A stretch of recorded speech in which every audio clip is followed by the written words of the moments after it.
Hola. Bueno, tarde del día 1 aquí ya. Tarde del día 1. Ahí. Sí. Tarde del día 1, ¿cómo van? Ya terminó el día 1, la gente está llegando de almorzar y de comer. Y aquí está ya el salón volviéndose a llenar. Tenemos en la tarde a Guillermo González Pimiento de el gurú del LinkedIn. Guillermo es definitivamente el influencer número 1 en LinkedIn, en cómo usar LinkedIn. Y nos va a dar una charla que se llama LinkedIn para CEOs de Freight Forwarders. Luego vamos a tener a Fr8ight. Fr8ight es partner de Andes Logistics, está basado en Miami, con una charla que se llama Geologística. Y después vamos a seguir con Lars Jensen. Lars Jensen, el gurú del container shipping, el Oracle, ¿sí? Para hacerle preguntas y vamos a hacerle entrevistas. Entonces vamos a hacerle preguntas de qué está cambiando en el tema geopolítico, vamos a hacerle preguntas también de qué está cambiando en el tema de Freight Forwarder, cómo lo ve él. Y ustedes también pueden participar, si ustedes nos dejan sus preguntas acá, yo puedo revisarlas y le puedo hacer preguntas que ustedes tengan a él. Entonces, ahí estamos. Tarde, se nos cayó el otro en vivo porque estamos aprendiendo y nos dimos cuenta que el LinkedIn en vivo dura 4 horas máximo. Entonces este va ahorita desde las 2 de la tarde, que ya está por arrancar, hasta las 6 más o menos. A las 5:30 creo que estamos terminando hoy, si todo está en orden. Entonces, quiero hacer una mención especial a todos los patrocinadores del evento que nos ayudaron a hacer realidad esto. En especial, bueno, vamos a ver en orden de generosidad. Primero, IT Moller Terminals de Següen, muchísimas gracias por confiar en los Freight Forwarders, por ver a nosotros como sus socios y por ayudarnos a patrocinar este evento. Hola. Muchísimas gracias a Chop, la aseguradora, por ayudarnos también a patrocinar este evento. Muchas gracias a Vértice, uno de los intermediarios, plataformas de seguros más importantes de Latinoamérica, también por ayudarnos a patrocinar este evento. Muchas gracias a Rich Software, una compañía de software de TMS, por ayudarnos a financiar este evento. Muchísimas gracias a Magic Lock, compañía también de software TMS y soluciones para Freight Forwarders, por ayudarnos a financiar este evento. Y muchas gracias también a Punto, a Aquila, a otros patrocinadores, a Transportes Sánchez Polo, a Cargo OK, por ayudarnos a participar en este evento y ser partícipes de esta primera versión del Freight for Winner Summit, que no será la última y que nos veremos pronto en otro lugar del mundo. Tenemos una asistencia muy linda de todos los países del mundo, de todos los países de Latinoamérica por lo menos, y de España, y estamos teniendo un evento en español, en nuestra lengua, aquí en Bogotá hoy, con una vista espectacular al aeropuerto El Dorado. Ya les muestro. Mira, ahí está. Por aquí hemos visto despegar y aterrizar. Estos son los chicos de producción. Saluden. Hola. ¿Sí? Aquí está Sofi. Hola. Estamos en vivo ya.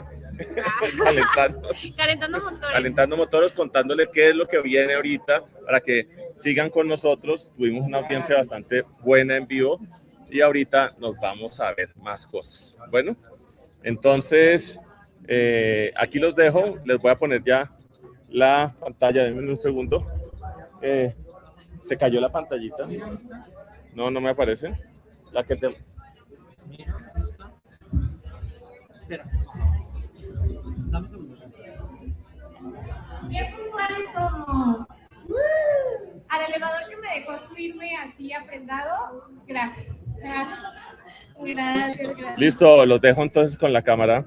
Oigan, ya vamos a comentar. Yo sé que los elevadores es un show y maybe por eso andan atorados varios, pero para serle fiel a que queremos no acabar a las 8, vaya, ¿no? Que queremos acabar temprano. Bueno, Luis va a llamar a la gente de afuera, creo. ¿Alguien se sabe un chiste?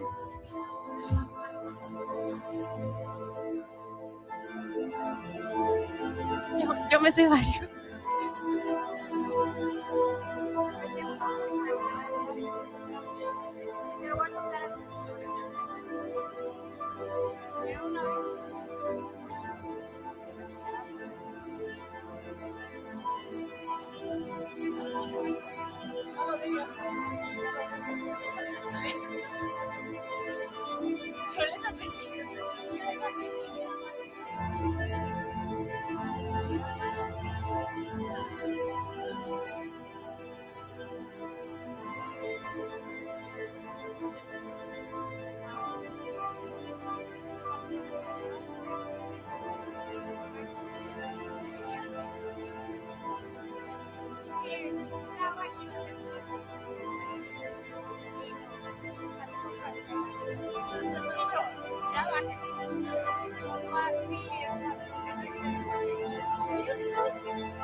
Yo ya le dije a los organizadores, no le paguen.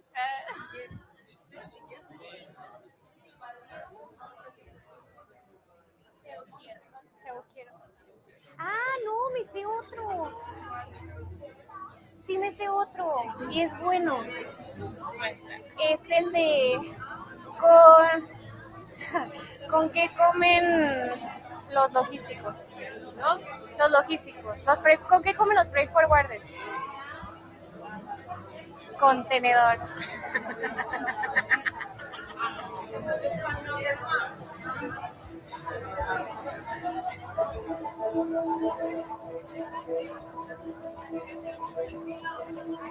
¿Sí lo digo? Oigan, ya consulté y sí puedo decir este chiste. Sí hubo risas. Y es, ¿con qué comen los freight forwarders? Contenedor.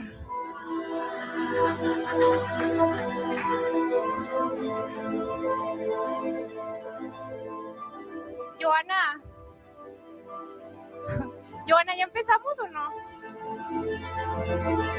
Sí.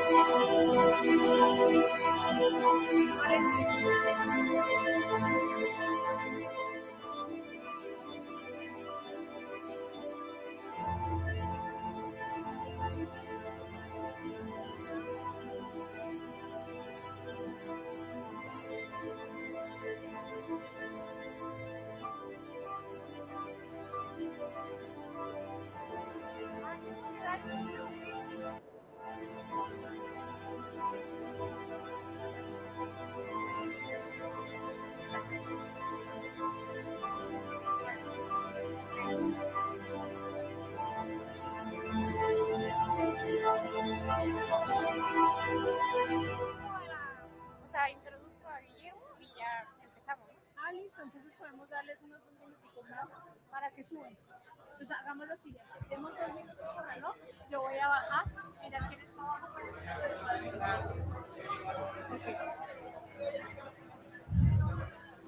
Comenzamos en 2 minutos.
Bueno, atención.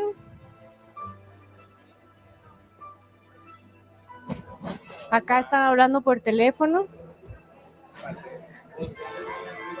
Hola. Fíjate que pedí una canción más bonita que esa que estaba triste, pero me dicen que el script así estaba porque ahora estamos tristes.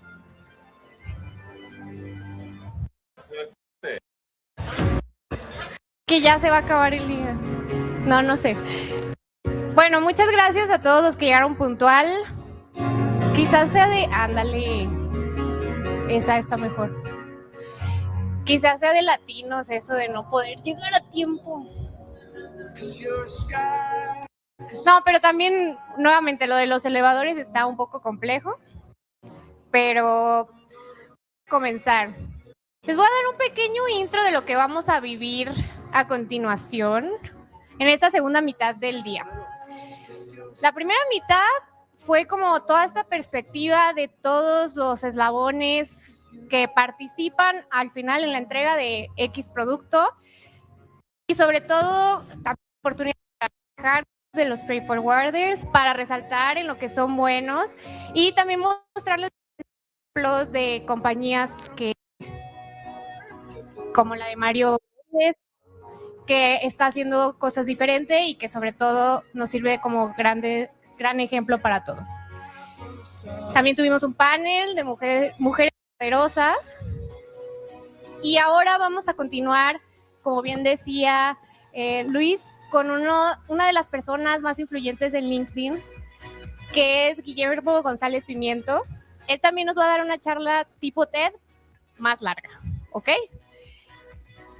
Y bueno, él es experto en LinkedIn, es consultor independiente y es el hombre que convirtió LinkedIn en una máquina real de posicionamiento, autoridad y crecimiento.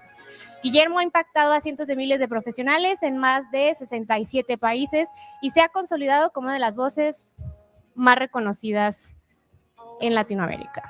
Así que, Guillermo, por favor, pasa al escenario. Gracias.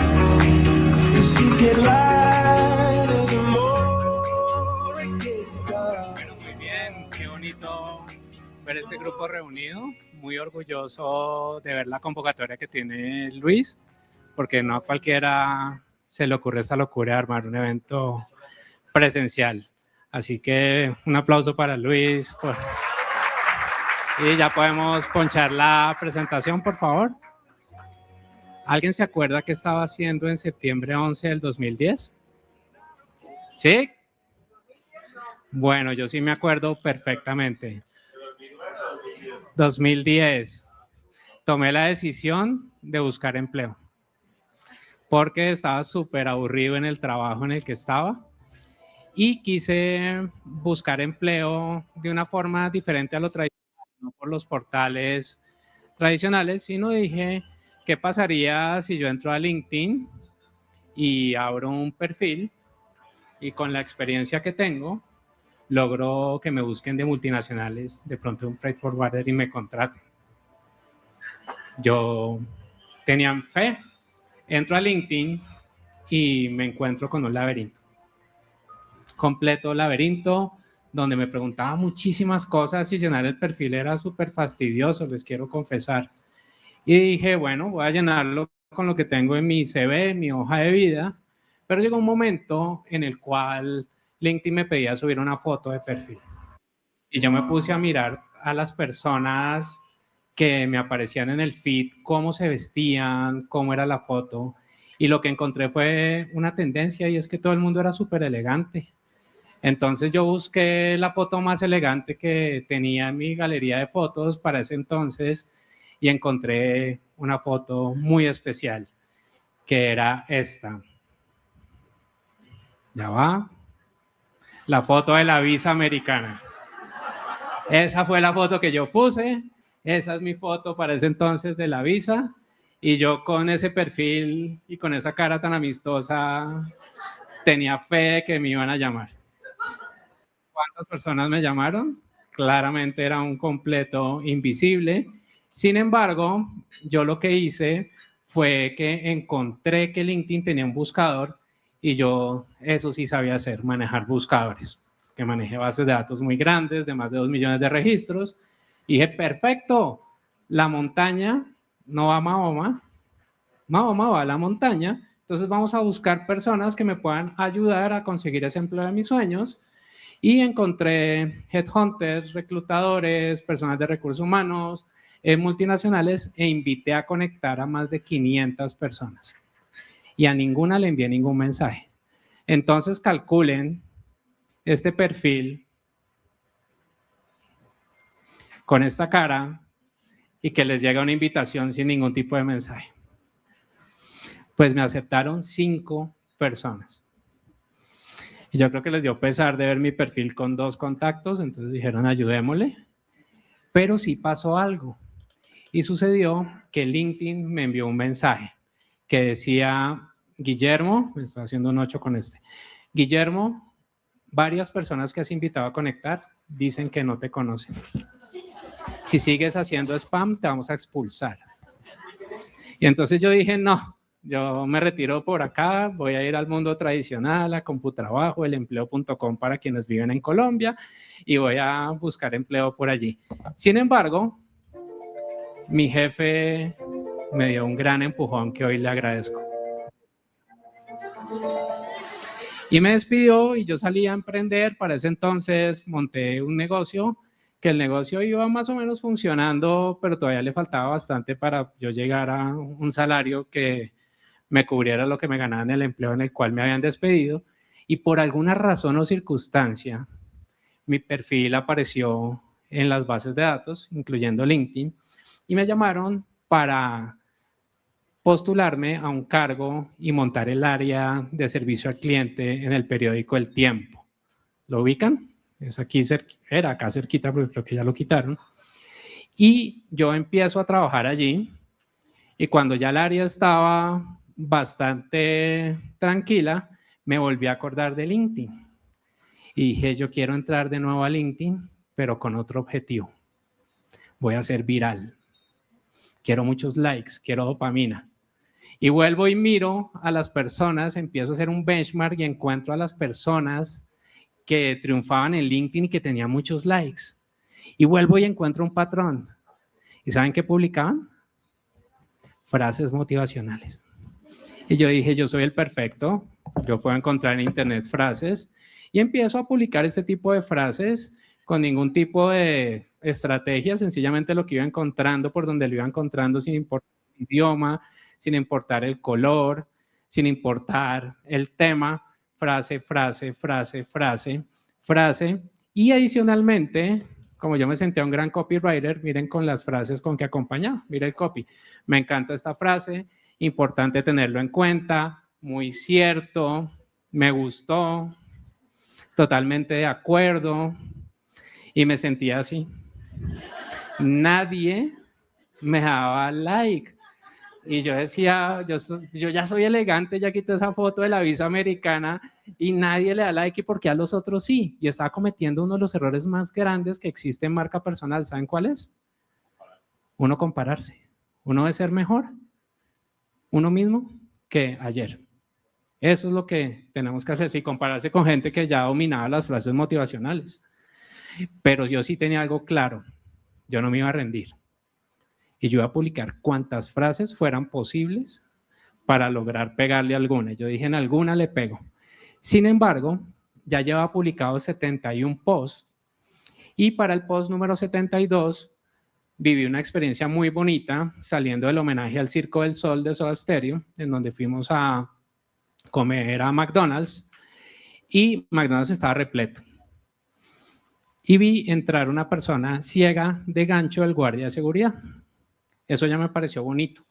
Pero lo más bonito fue que para ese entonces esta persona ingresó a la cocina y empezó a trabajar en la línea de producción.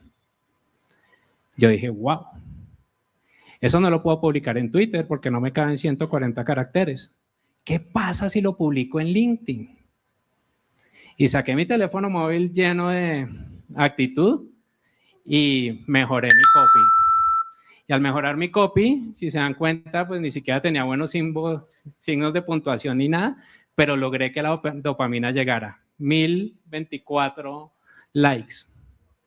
La gente comentaba, la gente me invitaba a conectar y yo les confieso que eso lo escribí antes de acostarme y cuando me levanté LinkedIn estaba lleno de notificaciones y en un principio yo pensé me echaron porque yo no puedo hablar de una marca seguramente, pensé mal, pero ahí ya me di cuenta de forma intuitiva que lo que tenía que transmitir y publicar era compartir conocimiento. Y yo en ese entonces había bastante experiencia de cliente y convertí a LinkedIn en mi diario. Publicaba cuando quería, pero publicaba sobre experiencia del cliente. Y ya empecé a tener más tracción, un poco más de tracción, y en el post 90 recibo un mensaje de una persona que no conocía que me decía lo siguiente: Guillermo, hemos visto el contenido que estás generando y queremos nombrarte como uno de los expertos en marketing en Colombia. Yo, ¿en serio? Y te vamos a publicar en un libro. ¿En serio? Y mira, me entrevistaron y me publican en un libro, pero también me invitan a dar conferencias. Y yo hoy doy una conferencia en el primer Congreso de Marketing de Experiencias y empieza esto a tomar tracción y ahí LinkedIn empieza a premiar que yo de manera intuitiva ya estaba generando un contenido que realmente aportaba valor. El síndrome de Pablo Coelho ya me lo quité. No volví a publicar frases motivacionales. A hoy, si hubiera tenido que pagar publicidad, hubiera tenido que pagar $1.200.000 por el alcance que he tenido, porque ya he tenido más de 53 millones de visualizaciones, es decir, que mi contenido se ha mostrado 53 millones de veces desde que empecé a publicar aportando valor. Ahora bien, en enero del 2023, ya cuando estaba enseñando de LinkedIn, logro hacerme visible ante LinkedIn y LinkedIn me da el sello de Top Voice. Top Voice es un sello que nos dan a las personas que para LinkedIn generamos contenido que es de valor. Y eso pues fue muy bonito para mí porque yo jamás me imaginaba recibir ese reconocimiento. Aquí estoy en las oficinas de LinkedIn en México. Y también, no sé si conocen esta marca, ¿alguien le suena? ¿Sí? ¿Quién la conoce? Algunos, es Amazon Web Services, quienes nos contratan para apoyarlos en una estrategia dentro de LinkedIn. Así que ya empieza la monetización porque de pronto ustedes dicen, no, pues muy chévere el alcance de la dopamina, etcétera. Ya empezamos a facturar como hay que facturar. De hecho, cuando me pagaron el primer anticipo, yo llamé a mi esposa y le dije, amor, nos devolvieron todo lo que hemos pagado por Amazon y nos quedó remanente. Entonces, creamos este formato en donde certificamos a líderes de pymes en habilidades directivas y tecnológicas. Con la estrategia que hicimos, logramos certificar a más de 6.500 líderes que se pudieron certificar sin pagar $1 porque todo lo pagó Amazon.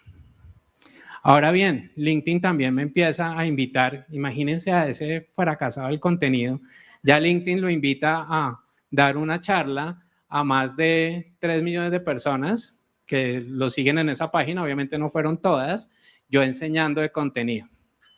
Pero también esta persona que vieron ustedes que fracasaba con el contenido, este colombiano que puso la foto de la visa americana, hoy es el creador número 1 de habla hispana de enseñanza de LinkedIn. Así que pude ir avanzando un poco y en una lucha muy interesante porque finalmente yo digo, quiero ser mejor cada día y pues recibo este gran premio y de hecho ahí hay profesores con los que yo aprendí de LinkedIn. Ahora bien, nunca lo soñé, nunca me lo imaginé y también me dieron una portada de una revista. Y pues por acá me presento rápidamente, ya me presentaron. Lo único que les cuento es que fui empleado durante más de 15 años, renuncio para dedicarme a mi propósito de compartir conocimiento y hoy ya he podido formar a más de 250,000 personas en 67 países. ¿Qué pasa con LinkedIn? Y entramos en materia. LinkedIn en este momento tiene más de 1.300 millones de usuarios en el mundo. Hay 135 millones de usuarios que tienen perfil en español. Hay 69 millones de compañías que tienen presencia en LinkedIn con su página de empresa. Es la red profesional y de negocios más importante del mundo. Y aquí quiero que ustedes tomen nota de este número. Solamente el 1.2% de los usuarios de LinkedIn en español generamos contenido. Imagínense la autopista que hay. Imagínense que digo yo, voy a decir una barbaridad y me perdonan, ¿sí? Que nos abrieron el canal de Panamá sin pagar fletes ni pagar nada. Ahí está. ¿Estamos de acuerdo? ¿Dije una barbaridad? Me imagino que sí, ¿no? Sin pagar peaje, voy a ponerlo así porque no sé qué es lo que se paga. Entonces tenemos esa gran oportunidad hoy de, desde la generación de contenido y desde los comentarios, podernos apalancar bastante bien y posicionarnos. ¿Sí? Pero ¿cómo lo hacemos? Número uno, definamos un objetivo. ¿Yo qué espero que LinkedIn me entregue? Y ahorita les voy a ayudar a refinar un poco este tema del objetivo. Lo segundo es definir a nuestro cliente ideal y nuestra promesa de valor. Y yo quise traerles acá mi definición de cliente ideal. Mi cliente ideal, ¿qué es? Es una persona que sabe que necesita ayuda y quiere ser ayudado. Es una persona que es amigable y cooperadora. Es una persona que desea resolver su problema y necesita soluciones. Es una persona que necesita mi ayuda y es una persona que está dispuesta a pagar por el valor que le vamos a entregar. ¿Le suena? Son nuestros mejores clientes. Y son clientes que generalmente no ponen problema, generalmente no quedan en aduana, por llamarlo de alguna manera, no se enreda todo este tema de esa logística para que pueda llegar el cargamento. Ahora bien, hay que saber cómo estamos hoy. Y si yo hubiera hecho esto cuando tenía la foto de la visa americana y cuando invitaba a conectar o cuando generaba contenido sin ningún sentido, pues hubiera dicho, no va a llegar a ningún lado. Y hay que estudiar a la competencia. LinkedIn es el tercer buscador más importante del mundo, después de Google y después de YouTube. Y si nosotros tenemos un perfil muy bien estructurado, todo lo que hagamos hacia adelante va a poder llegar a generar negocio. Pero también tenemos que saber con quién competimos. Entonces, ¿uno qué hace? Emula al cliente ideal, entra al buscador de LinkedIn, que es súper poderoso, busca como uno si fuera el cliente ideal, ve qué perfiles aparecen y dice cómo le puedo ganar. ¿Bien? ¿Para qué? Para aparecer en la primera página, en el primer scroll de los resultados de LinkedIn. ¿Alguien pasa el segundo scroll en Google cuando está buscando? Difícil, ¿no? El scroll, ¿qué es? Cuando uno va subiendo y bajando. Muy difícil. Ahora bien, hay que hacerse conocer y vamos a montar la vitrina a nuestra marca personal. Al final de esta sección vamos a tener un regalo para que ustedes puedan trabajarlo en casa y puedan avanzar con ello, ¿vale? Entramos a LinkedIn. ¿Ustedes saben quién es este pez? Es un goldfish. El goldfish que vemos en los acuarios. Un goldfish tiene una ventana de atención de 8 segundos. Es decir, que cuando está en el acuario, nos da 8 segundos. Una persona que visita nuestro perfil de LinkedIn tiene una ventana de atención de 3 segundos. Solo tenemos 3 segundos de oportunidad. Y esos 3 segundos suceden acá. En la foto de perfil, en el banner, que es la parte que está de acá arriba, y en el titular, que es lo que está debajo de mi nombre. ¿Y cómo debe ser la foto de perfil de LinkedIn? Ahora ya estoy un poquito más consciente de cómo debo tomarme la foto. Y la foto es tan importante que ya hay un fotógrafo en el Reino Unido que cobra 5.000 libras esterlinas por cada sesión de foto de perfil. Tremendo, ¿no?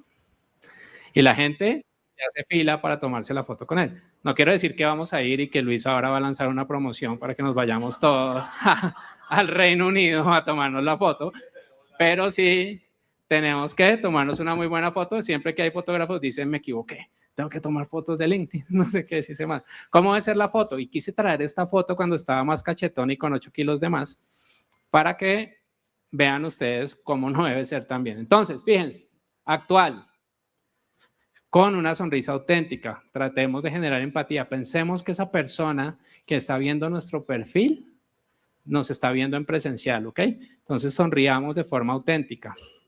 Por el otro lado, que sea elegante. Elegante para la ocasión, quiero aclarar qué quiere decir, como ustedes se van a visitar a un cliente, ¿bien? Recuerdo cuando empecé a enseñar de LinkedIn que le dije a un cliente, la foto de perfil de LinkedIn es elegante. Y me hizo, ya tengo la mejor foto. La de la fiesta de 15 de mi hija. Con smoking y todo, no, ya se pasó al otro lado. Por el otro lado, por encima del torso, recuerden que más del 70% del tráfico que llega a LinkedIn llega desde teléfonos móviles. Entonces, si nosotros salimos de cuerpo entero, ¿qué pasa? Nos vemos como cuando vamos a un concierto a Gallinero. ¿Se sabe cuál es el Gallinero? La más barata, donde uno no ve al artista. Por el otro lado, sin taparse la cara, esto ya no pasa tanto. En pandemia pasaba un montón que se tomaban la foto con el tapabocas, con el cubrebocas, ya no. Ahora, mirando de frente, devuelvan la mirada.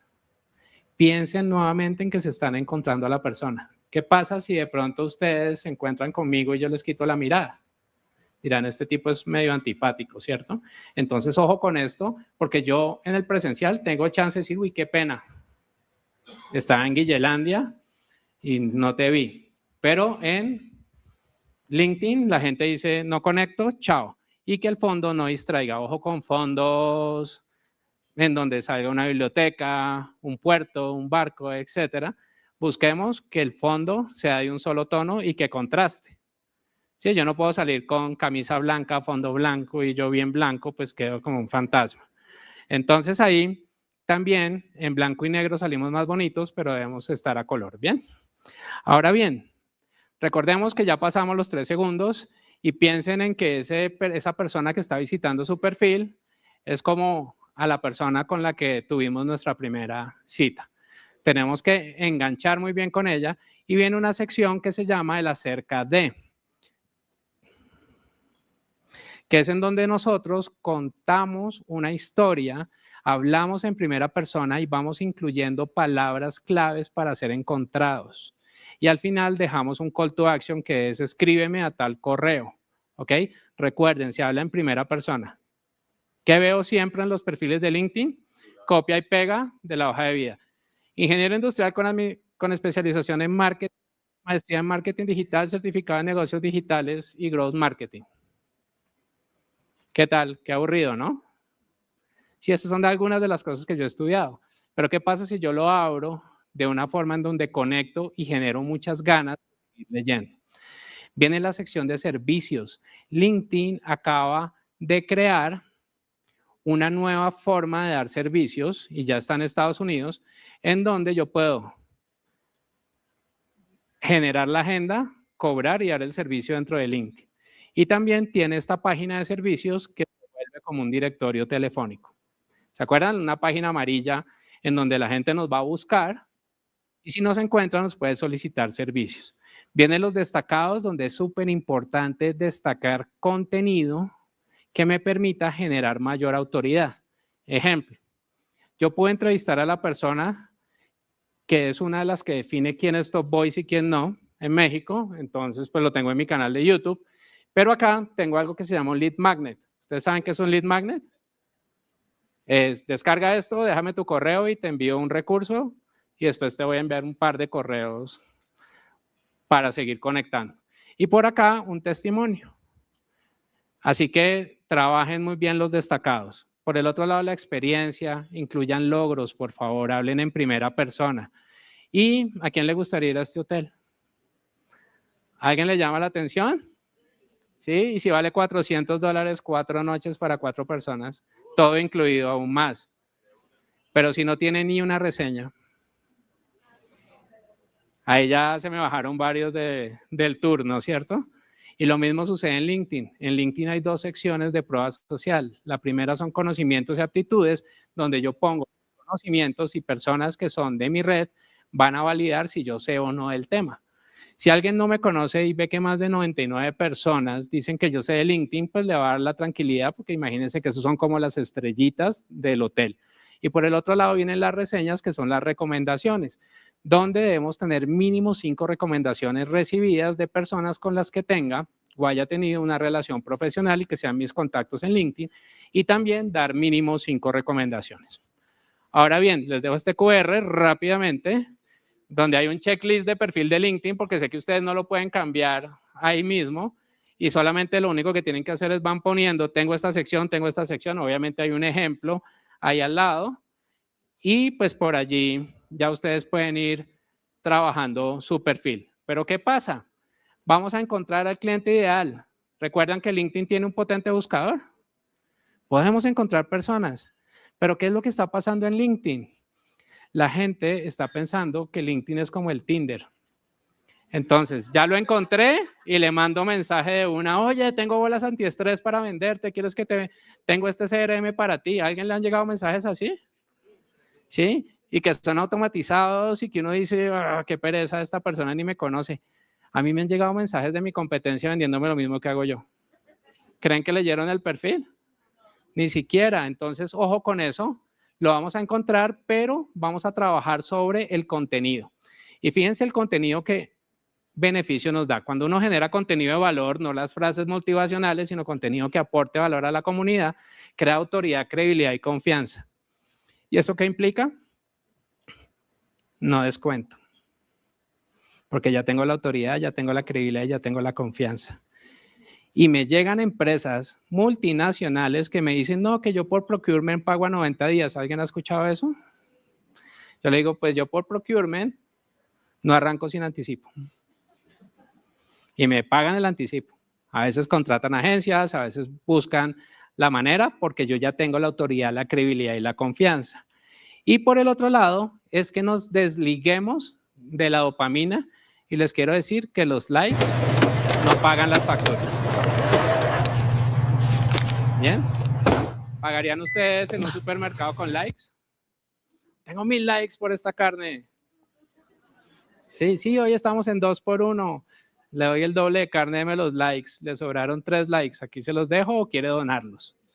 No funciona de esa manera. Así que quitémonos los likes de encima y vamos a entender muy bien cómo generar un plan de contenido. ¿Todos atendemos clientes? ¿Sí? ¿Todos sabemos cuáles son las preguntas más frecuentes que nos hacen nuestros clientes? Ahí tienen contenido. ¿Cómo respondo a esas preguntas frecuentes? Por el otro lado, LinkedIn acaba de abrir una puerta espectacular que está en la interacción vía comentarios. Entonces, yo puedo comentarle a personas que tengan a mi cliente ideal dentro de su red, que eso es súper interesante. Y miren esto, si uno en 10 días empieza a generar 10 comentarios al día, va a crecer exponencialmente garantizado. Yo tengo acá un ejemplo donde respondo 4000 visualizaciones de mi comentario, es decir, le mostró 4000 veces a una persona, a alguna persona en LinkedIn mi comentario, le di visibilidad al autor, me doy visibilidad yo ante el autor y ante la gente que le gusta leer comentarios.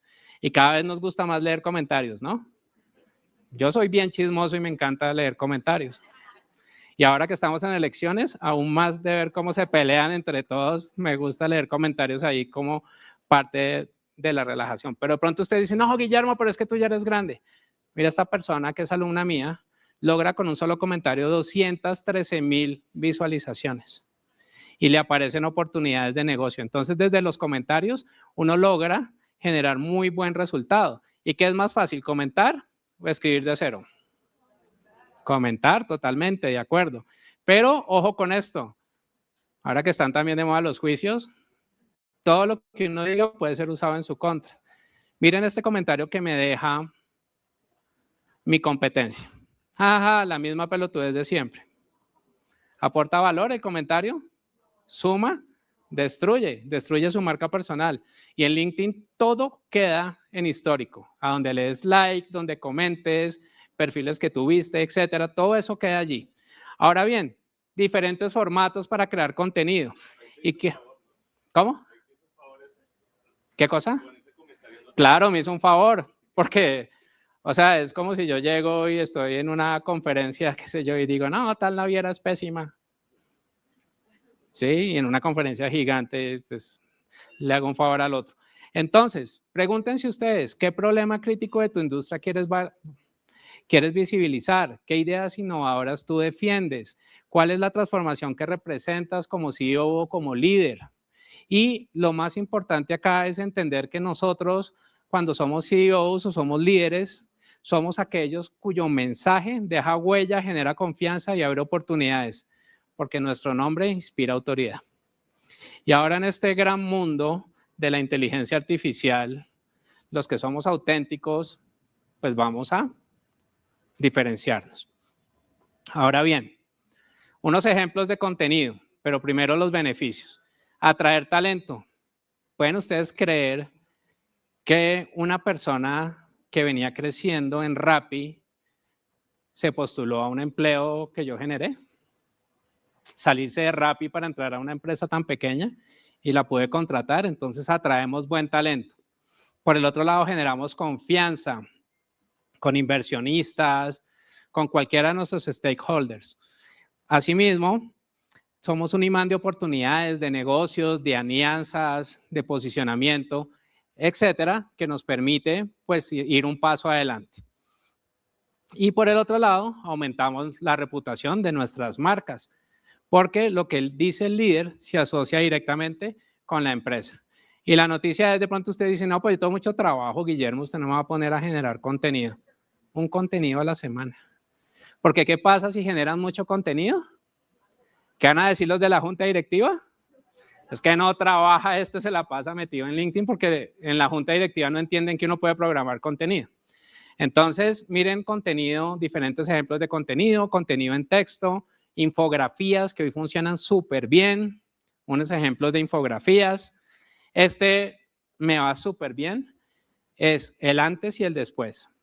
Funciona súper bien.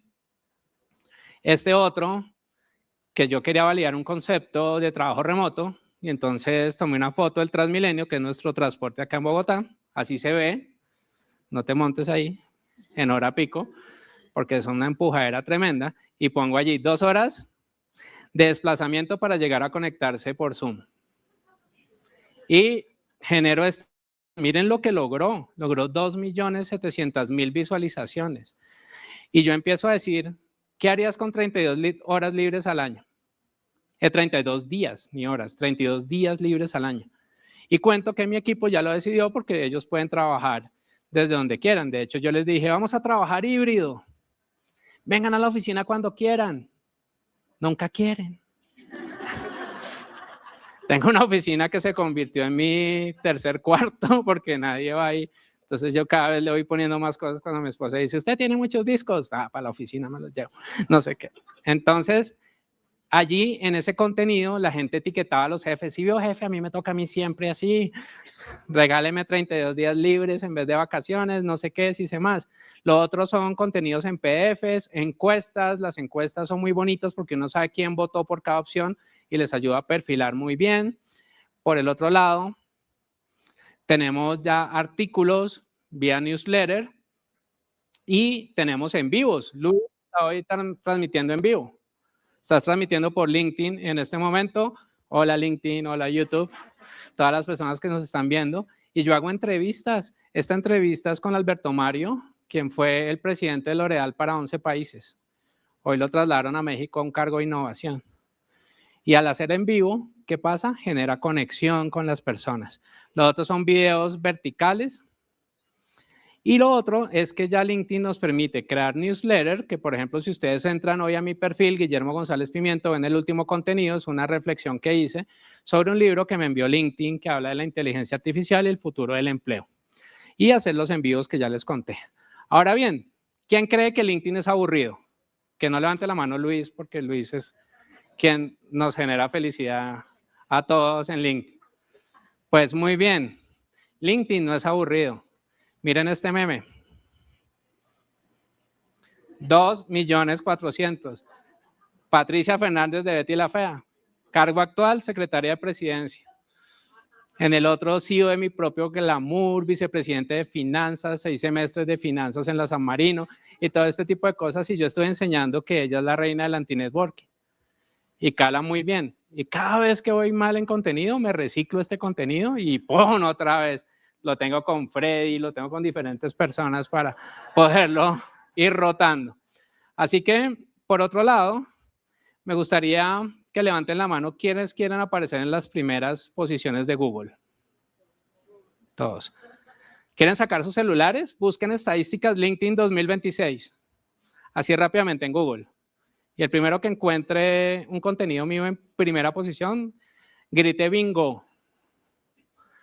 Vamos a ver. Bingo, lo encontraste. Bingo. Entonces, hoy Alguien que diga, no, Guillermo, por eso ya tiene desde enero. Busquen libro Open to Work. A ver si de pronto ya les aparece. Yo ya lo busqué, ya aparezco. Y eso lo publiqué hoy. Y ya aparece en las primeras posiciones de Google. Así que fíjense que aparecer de primero en Google desde LinkedIn, 4, ya casi, pero lo publiqué ahorita, hace unas horas. Ahí voy subiendo. Entonces, y estoy compitiendo contra las editoriales y contra Amazon, contra Buscalibre y contra toda esta gente. Entonces, chicos, si uno aparece de primero en Google, ¿creen que lo van a llamar de primero? Claro, porque tiene la autoridad. Y la ventaja es que desde LinkedIn se puede hacer un SEO, es decir, posicionarse en Google y posicionarse en ChatGPT, en Perplexity, en todas las inteligencias artificiales, muchísimo más fácil. Este es el contenido. Y después vamos a generar confianza. Y la confianza se genera a través del networking. ¿Quiénes se sienten buenos en matemáticas acá? Levanten la mano. Vamos a hacer un reto, ¿bien? Imagínense que mi red de contactos tiene 3 contactos. Y a su vez esos contactos tienen 3 contactos. Y a su vez esos contactos tienen 3 contactos. ¿De qué tamaño es mi red? Vamos a ver quién se anima. Esto me devolvió a mí a la universidad y al profesor de estadística que nos daba durísimo. Entonces, ¿cuánto dio? ¿Alguien? 39. Pero entonces imaginemos que la red es de 100 personas, que sea de 1000. Y acá rompemos el paradigma de que en LinkedIn no podemos conectar. De hecho, ¿alguien conoce la teoría de los 6 grados de separación? Que dice que estamos a 6 contactos de cualquier persona en el mundo. En LinkedIn se reduce a 3. Podemos llegar a cualquier persona que tenga LinkedIn a través de 3 contactos. El contacto del contacto del contacto. Así que el punto no es saber a quién le llego, sino qué le digo cuando llego ahí, ¿no? Imagínense que llegamos a Obama, que llegamos a Trump, vamos a poner un ejemplo, y uno le escribe, baje los fletes. Sí, no funciona de esa manera. Así que este es el networking que nosotros necesitamos. Y el networking que funciona es dar sin esperar nada a cambio. Y con esto, haciendo honor al tiempo, les quiero dejar este mensaje. LinkedIn les permite tener una visa y una visa que ustedes mismos se ponen. Una visa que les permite llegar a más de 200 países en el mundo, más de 100.300 millones de personas profesionales que están dispuestos a ayudarnos, dejarse ayudar, hacer negocios, alianzas, ofrecernos oportunidades profesionales, que podamos ser contratados, etcétera, por clientes que quieran nuestros servicios. Y así podremos lograr una venta mucho más fácil. Cada día estamos compitiendo más, cada día aparecen más competidores, cada día estamos jugando la más por tarifas. ¿Alguien les ha dicho es que el vecino me lo da más barato? ¿Sí? Es que este servicio, bájele a eso que está muy caro. Su competidor me lo está dando 30% más barato. Pero cuando tienen la autoridad, cuando tienen la credibilidad y tienen la confianza, ya dejamos de competir por precio. Porque competir por precio es una estrategia de muy corto plazo, muy corto plazo. Siempre habrá alguien que sea más barato que nosotros, pero si nosotros podemos demostrar esa autoridad, esa credibilidad, esa confianza y damos un servicio de excelencia, ya no nos van a pedir descuento. Así que quiero darles las gracias. Soy Guillermo González Pimiento. Muy contento de estar acá. Gracias, Luis, por la invitación. Tenemos 8 minutos para preguntas. Allá Buenísimo. En el centro, rápida. No me pongas a contar chistes de Fr8ight, que no me sé ninguno. Uno nada más. No me sé ninguno. Hola. Hola, ay, ya me escucho. Guillermo es mi profesor, ¿no? Entonces, todo lo que yo aprendí lo debo a Guillermo de LinkedIn. Hola, Guillermo, buenas tardes. Hola. Verónica Cuartas de Sánchez Polo, ¿cómo estás? Muy bien. Te quería preguntar, pues creo que ahorita en las nuevas generaciones ha sido más importante el tema de las redes sociales a medida que va pasando el tiempo. ¿Para ti hoy LinkedIn es un buscador de empleo o es más para posicionar tu marca personal? Es el lugar ideal para posicionar tu marca personal. Y nos permite, desde nuestra marca personal, fíjate, nos permite vender, atraer talento, por supuesto sigue siendo un lugar de búsqueda de empleo, nos permite generar alianzas, nos permite aprender, porque en LinkedIn se entrega un contenido de mucha calidad, nos permite hacer llamados como conferencistas, mentores, profesores, consultores, etcétera. Así que LinkedIn ha venido migrando. Si bien LinkedIn hace 23 años empezó como una red de empleo, ya ha migrado muchísimo y ya las personas están entendiendo que no es para conseguir empleo. Y les voy a poner un ejemplo. Cuando yo empecé a enseñar LinkedIn, ¿qué hace uno cuando empieza un negocio? Va donde los amigos. Sí, pues para ver si los amigos le compran algo y es el mercado más cercano que uno tiene. Y yo fui donde los amigos que eran empresarios y les dije, oiga, le quiero enseñar a manejar LinkedIn a sus empleados y a usted para que se puedan posicionar y reduzcan la inversión en marketing. ¿Y saben cómo me sacaban? A empujones. Usted es que es bobo, si les enseño LinkedIn van a conseguir trabajo y se van a ir. Varios de esos amigos ya han vuelto. Guillermo, usted tenía razón hace 8 años, porque no le enseña a mis empleados a posicionarse. Así que poco a poco lo vamos viendo.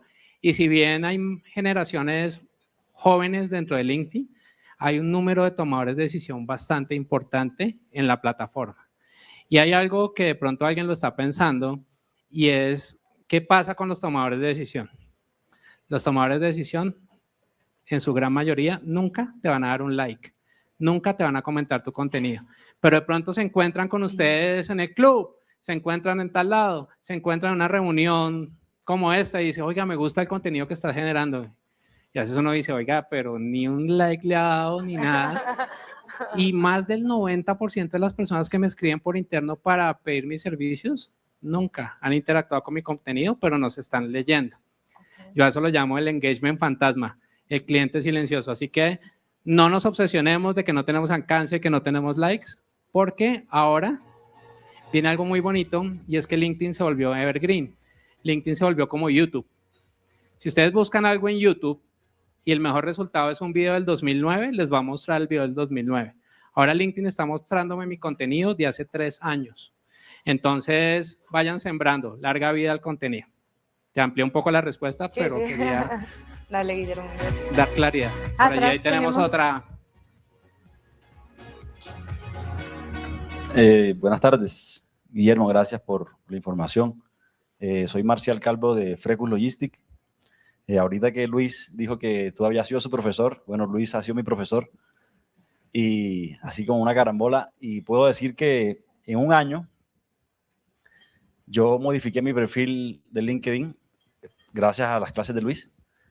En un año conseguí 6,000 seguidores, solamente con los consejos de Luis. No soy experto en LinkedIn, solamente publico más o menos siguiendo lo que él aconseja. Quiero mejorar mucho en la prospección a través de LinkedIn. Entonces, quiero que me deje una sugerencia, unos consejos. Bueno, muy bien. Recordemos que las ventas son generación de confianza. Y en la prospección, lo que yo sugiero es lo siguiente. Número 1, encontramos al cliente ideal. Podemos utilizar Sales Navigator, que es la opción paga de LinkedIn, o el buscador gratuito de LinkedIn en un principio. Y cuando ya encontramos a esos posibles clientes, ¿qué vamos a hacer? Vamos a hacernos visibles antes de enviar un mensaje. ¿Cómo nos hacemos visibles? Si las personas comentaron, le vamos a comentar al comentario. Si las personas publicaron, le vamos a hacer un comentario de valor. Y desde el otro lado, vamos a comentarle a perfiles de referentes que tú sepas que ese cliente ideal sigue.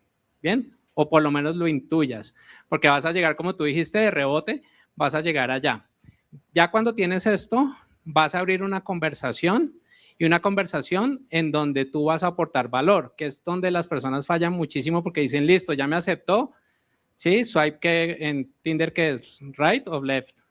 Cuando lo aceptas, yo no sé. No. Tengo un amigo, tengo un primo que está ahí. Bueno, no importa, ya te aceptó y de una le vas a ofrecer, oiga, mire que tengo las mejores tarifas o que tengo lo no sé qué. Ahí es donde se falla.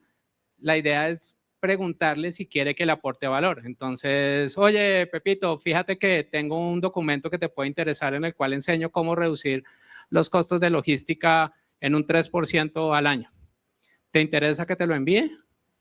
Y es un documento pequeño, no le vayamos a mandar. No, es que tengo aquí un estudio de caso de 470 páginas en Arial 8 para que tú puedas, no, le envías algo pequeño y después ya vuelves a la conversación, ¿cómo te pareció? ¿Quisieras que ampliáramos algo, etcétera? Y ahí sí vas a pedir la cita. Entonces es ir logrando los pasos y acá en LinkedIn un embudo con 100 posibles clientes es más que suficiente. Y algo que es súper importante para todos, no vayan a caer en el camino del mal. El camino del mal son las herramientas de automatización. Que cuando ustedes empiezan a trabajar LinkedIn, les empieza a aparecer publicidad. Te envío mensajes solo, los invito a conectar por ti, genero contenido, comentarios. Tú solamente duermes y yo hago el trabajo por ti. Y si LinkedIn los descubre, les cierra el perfil. Sí, a mí me puso tarjeta amarilla por enviar mensajes. En esta es tarjeta roja directa. Y ya es muy, muy, muy difícil que LinkedIn les devuelva el perfil. Y a mí me parece mucha gente, usted es bien bobo, yo automatizo todo y consigo clientes. Al mes, oiga, me cerraron el perfil. Eso sucede, así que no caigamos en esas mieles. No sé si tengamos para alguna otra pregunta. Una pregunta más. Jorge. Ya, muy bien.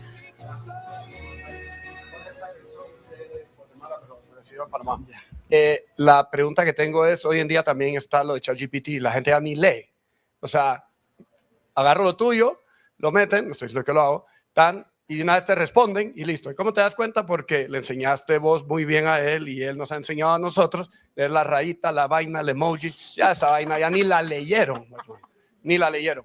Y LinkedIn está lleno de esa vaina. Y te voy a decir algo, no creas que a veces todo es de todo malo, porque hay cosas que sí son buenas, ¿sabes? Pero eso me parece, un comentario tuyo sería bueno de eso. Y de ahí lo otro es, sí he visto también que hay como bots que están revisando, por ejemplo, yo quiero ver lo que él habla, lo que ella habla, lo que ella habla, y está revisando, y de ahí luego cuando yo emita un comentario, él va a contestar porque está hablando lo que está hablando, está hablando. ¿Cómo ves eso? ¿Crees que funciona, no funciona? Y ahí no creo que te van a cerrar el perfil porque es como por fuera, consulta. Bueno, muy bien. Voy a responder desde la primera. Sí te pueden cerrar el perfil porque esas herramientas están haciendo algo que se llama scrapping. ¿Scrapping qué es? Que estás conectando una extensión de Chrome para que esté buscando dentro de LinkedIn. Entonces LinkedIn se está dando cuenta de eso. De hecho, ya está cerrando las propias herramientas. Han bajado las extensiones de Chrome. Bajaron una que solamente miraba analítica y se la bajaron y ese negocio quedó en ceros. Ahora bien, cuando todos somos iguales, ¿quién se diferencia? El auténtico. Entonces, en un principio, ¿se acuerdan? ¿Vieron ese que tuvo 2.800.000 views que era con la rayita, con la no sé qué, con las hice más? Eso funcionó en su momento. Yo ya no pongo casi rayitas, sino voy tratando de hacer unos párrafos un poco más largos porque ChatGPT escribe en párrafos muy cortos. Y de hecho se puso de moda un copywriter español que se llama Isra Bravo, que escribe así súper corto, entonces todo el mundo quiso escribir así.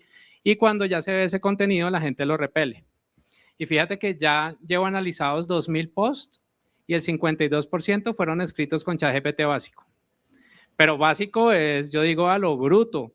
¿Qué quiere decir? Que entran y le dicen ChatGPT, escribe un post de liderazgo en un mundo donde emerge el oro puro y no sé qué, y todo este tipo de cosas que uno se da cuenta que no funciona. Entonces, mi sugerencia es, antes de publicar, tapa tu nombre y di, ¿esto lo puedo publicar cualquier persona o va por mí? Y no estoy en contra de la inteligencia artificial, lo que pasa es que nosotros debemos, número 1, darle contexto, y número 2, dejarlo trabajar, y número 3, revisar y publicar.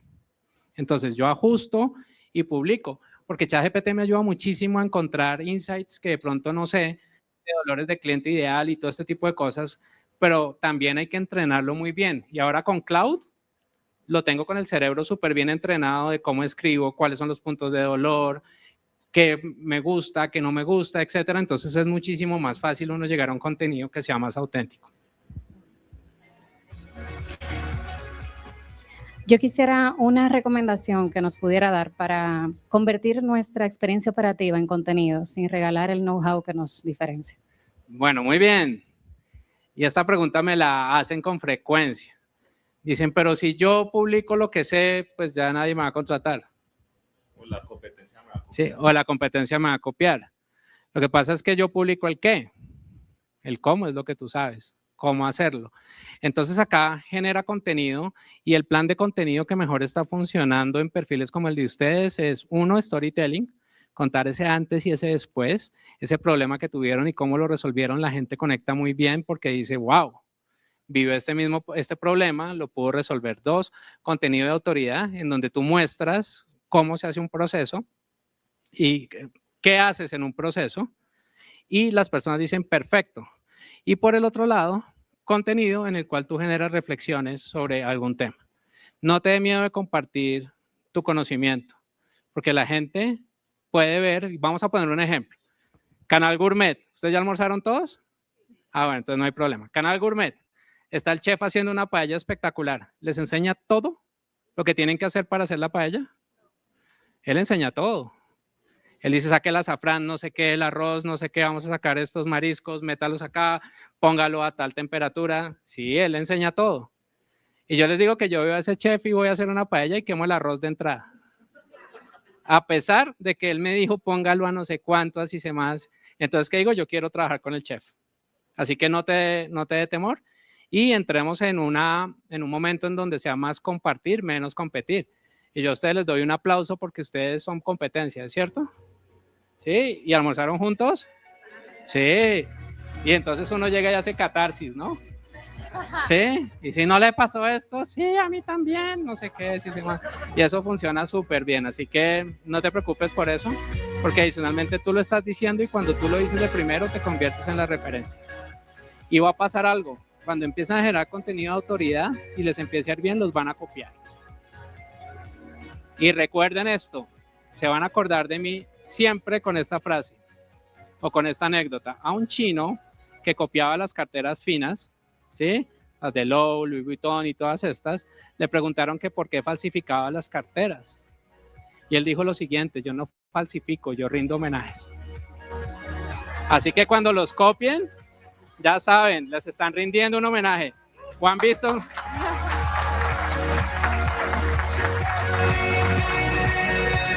¿Alguien ha visto un libro pirata que sea malo? ¿Sí? O sea, eso es un homenaje. Y hay gente que es bien descarada. A mí me le quitan mi logo. Y hay una que era bien descarada, tenía el logo cuadrado y el mío es horizontal. Y entonces quedaba el miento por un lado y el fui por el otro. Y llegaba y lo publicaba como si fuera de ella. O sea, también, pues, los que copian deben ser buenos en el arte de copiar. Y una vez me copiaron, me plagiaron una infografía y le fue mejor a la copia que a mí. Así que bueno, es eso. Muchas gracias.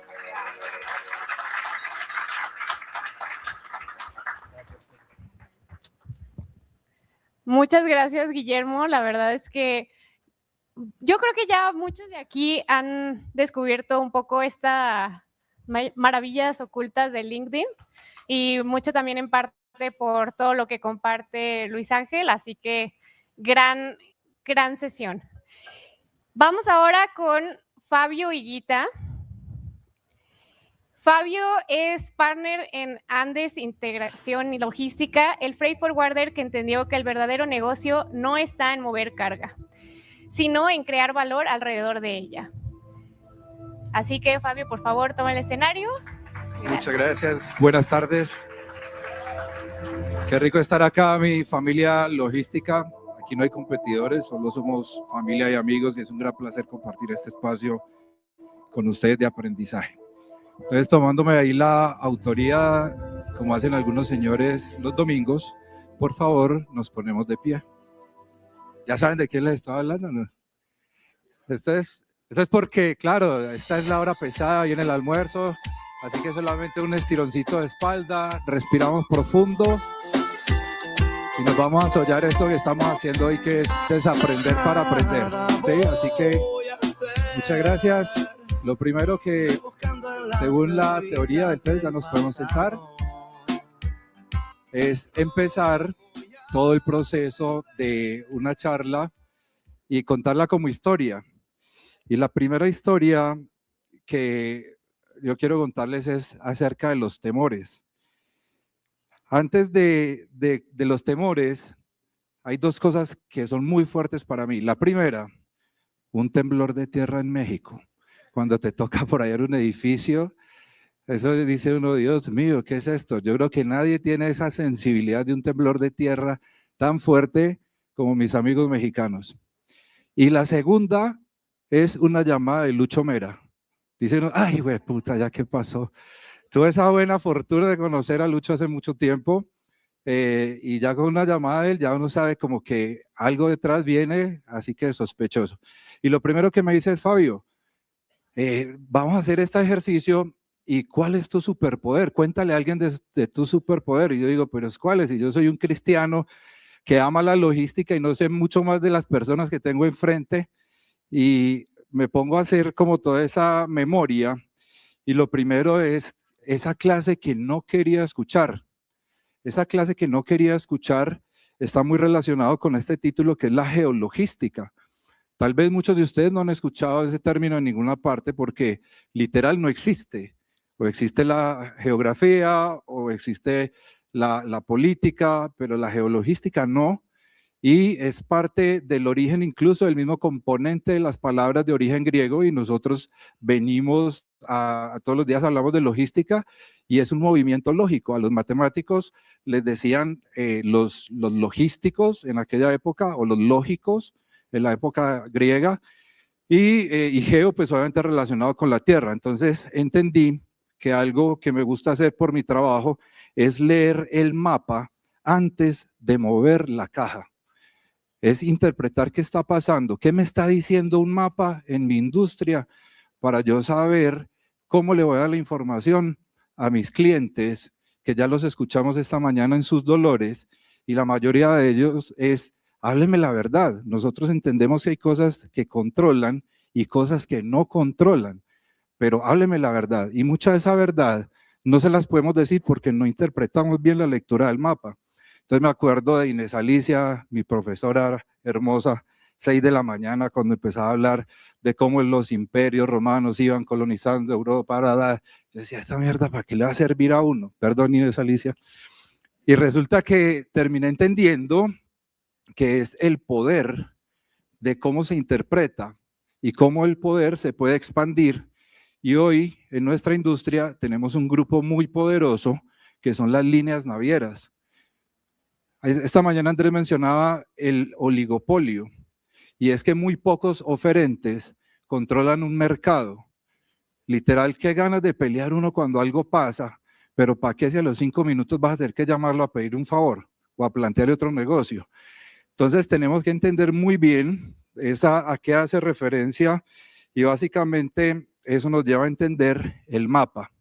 Lo que yo les estoy contando acá, muchachos, esto no sale ni en un libro, ni en un folleto, no te lo dicen, pero es algo que he construido en un mapa mental que quiero compartirlo con mucho cariño con ustedes, producto de 35 países en los 2 últimos años, cada 4 días en promedio estoy en algún lado y en mi compañía hago el rol de negociación con las diferentes líneas navieras.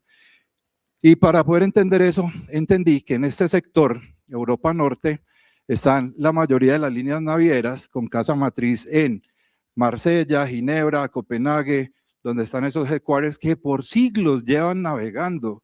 Esto no lo inventaron después de la apertura económica, estos son siglos y ahí se expandió el comercio internacional.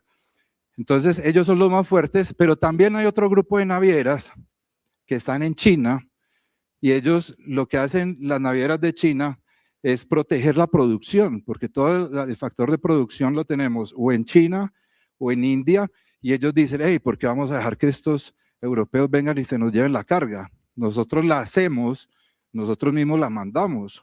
Y por eso es que el mismo gobierno muchas veces va subsidiando esas líneas navieras para poder organizar. Las líneas navieras tienen 2 activos fijos, los barcos y los contenedores. Esas son las únicas 2 líneas, las únicas 2 cosas de activos más potentes por los cuales generan la rentabilidad, pero se encuentran otro actor muy interesante y es Estados Unidos, que es el eje de la compra, es el motor del consumo global, es el que tiene la moneda más transada, es el que tiene el factor dominante y obviamente donde 250 millones de personas tienen capacidad adquisitiva para comprar, bendito capitalismo, así que esas navieras ponen regularmente los barcos en este corredor, que es el transatlántico. Por eso la costa este de los Estados Unidos es tan fuerte, con influencia de migrantes italianos, franceses que llegaron hace años en este corredor, que es el transatlántico, como lo tiene directamente Los Ángeles, Long Beach, en el corredor transpacífico, que es el que viene de China y algunas veces de India. ¿Y para qué nos sirve eso? Para entender que nosotros, como Latinoamérica, nuestras empresas, somos el supermercado de esta gran comunidad. Alimentos, textiles, ahí es donde se abre toda esa oportunidad para hacer esos negocios con ellos. Entonces, este es mi tablero y cuando yo comprendo cuál es el juego, el rol de cada uno de ellos, ya empiezo a moverme en la negociación con esas 5 líneas navieras para entender ellos qué quieren, porque ellos quieren un barco lleno y quieren, obviamente, que el contenedor sea rentable. Y para poder entender eso, voy a tomar aquí un poquito de agua. Entonces, empezamos con el origen del movimiento. Si ustedes son dueños de los barcos, obviamente van a querer tener ese barco en el corredor donde sea rentable, porque no podemos tener un barco con tanto espacio sin moverse por ahí. Entonces, la logística, ahí empezamos a entender cuáles son esos corredores importantes donde nos vamos a enfocar. Y podemos empezar a jugar con la data, a segmentar cuáles son las fortalezas de cada línea, dónde quieren tener ese transporte, dónde están los recargos, y nos lleva a entender que ellos hacen la proyección de las tarifas con unos ciclos. Entonces, a veces cuando somos parte, hagan de cuenta que estamos en un primer piso y no entendemos qué es lo que está pasando, todos nos chocamos con todos hablamos de tarifas altas, de tarifas bajas, que no hay espacio, nos quejamos, pero al final del día, si yo miro el histórico de los últimos 10 años, este es el ciclo natural del transporte global. ¿Por qué razón? Porque si lo partimos, estos son trimestres, en el primer trimestre venimos regularmente de un consumo muy bajo, ya producto de una desaceleración posterior a la temporada navideña que se genera en el año anterior. Luego empieza el primer trimestre, el segundo trimestre, que es marzo, abril, mayo, donde las navieras obviamente quieren presionar por un alza, probablemente se estabiliza un poco, pero viene un trimestre de oro, que es el peak season, que se va a lograr porque todos los consumidores quieren tener su carga en las bodegas. Entonces es el momento donde las navieras cada 3 meses van moviendo sus barcos en ese tablero de ajedrez y obviamente por eso se va afectando los tiempos de tránsito. A veces pedir a la naviera un tiempo de tránsito, ejecútelo, no lo van a garantizar porque obviamente están posicionando esos barcos para ese momento clave. ¿Qué viene después de eso? ¿Cómo nos funciona entonces la geologística? Es en forma resumida, es una ecuación estratégica donde nosotros entendemos la geografía, que es la ubicación física de los puertos, canales y cuellos de botellas, la geopolítica donde entendemos las tensiones, intereses del Estado y todos esos poderes comerciales, y tenemos la logística de cómo convertir todo eso en movimiento y en decisiones dentro de la organización. Cuando entendemos esos movimientos claros, pues entendemos que esos titanes, las líneas navieras, ya podemos jugar más a favor de ellos y empezar a predecir los blank sailings. Un dato puntual, ahora el nivel de confiabilidad de los itinerarios de las líneas navieras ha caído, está en promedio en un 58%. Entonces, ¿qué le vamos a decir nosotros como forwarder al cliente? ¿Le vamos a cumplir con el tiempo de llegada? No. ¿Qué más le podemos decir? Internamente está pasando esto en el mundo, la probabilidad de que usted llegue con su carga a tiempo casi que es un cara a cara, una moneda al cara y sello, pero vamos a tomar decisiones inteligentes, vamos a analizar cuáles son las rutas, los consorcios, la fortaleza de la naviera, dónde se quiere mover este trimestre y hablemos con compras para que ellos tengan claro cuál es la tarifa que van a pagar en los siguientes meses, hablemos con operaciones para que ellos pronostiquen la compra y para que ellos pronostiquen los turnos de producción. Hablemos con su área de ventas para que no vayan a vender aire ni se comprometan con los clientes. Entonces, de entrada, yo le estoy dando a ese cliente como el Waze, un radar de qué es lo que está pasando en el corto plazo. Y en el mapa también están esos actores que también negocian, y es el entorno. Nosotros no controlamos qué es lo que está pasando en el canal de Hormuz, cuánto está pasando el tema de los combustibles.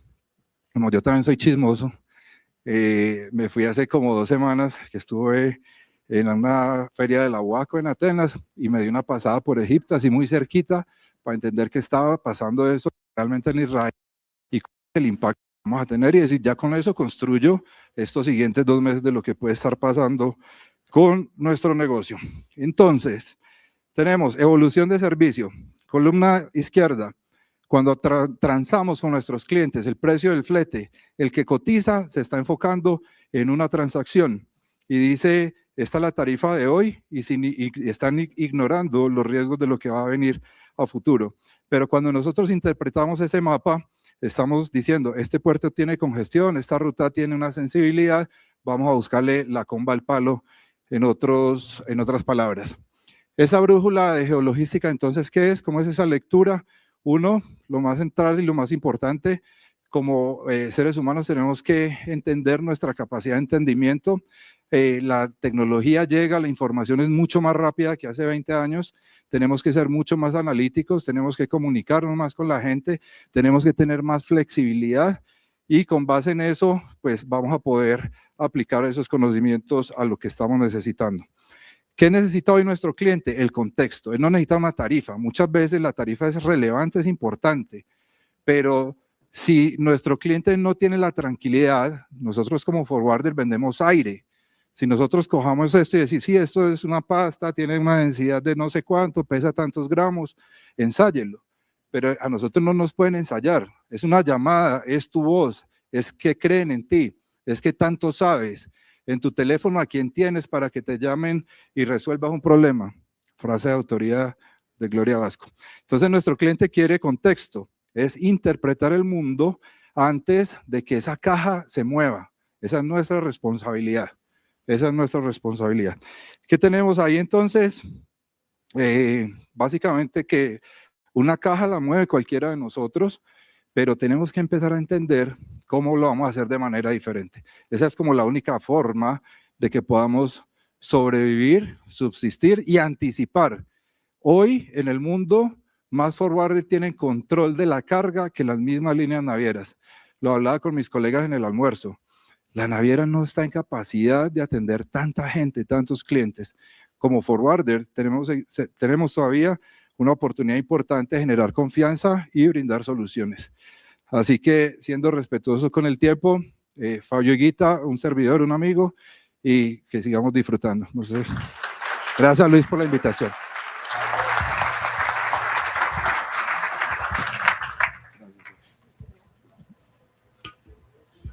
Muchas gracias, Fabio. Gracias. Vamos a transición de sillas.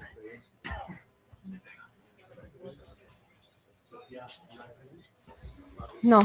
Bueno, ya tenemos aquí entre nosotros a Lars Jensen, que está aquí acompañándonos.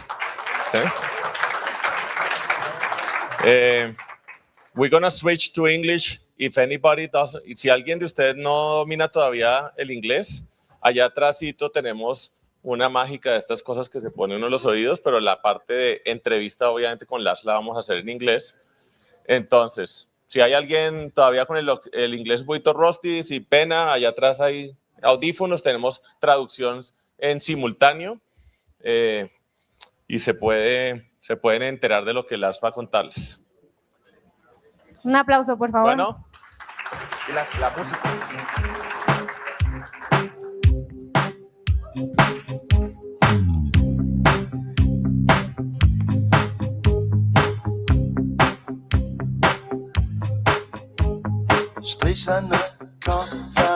You're going old school Denmark there.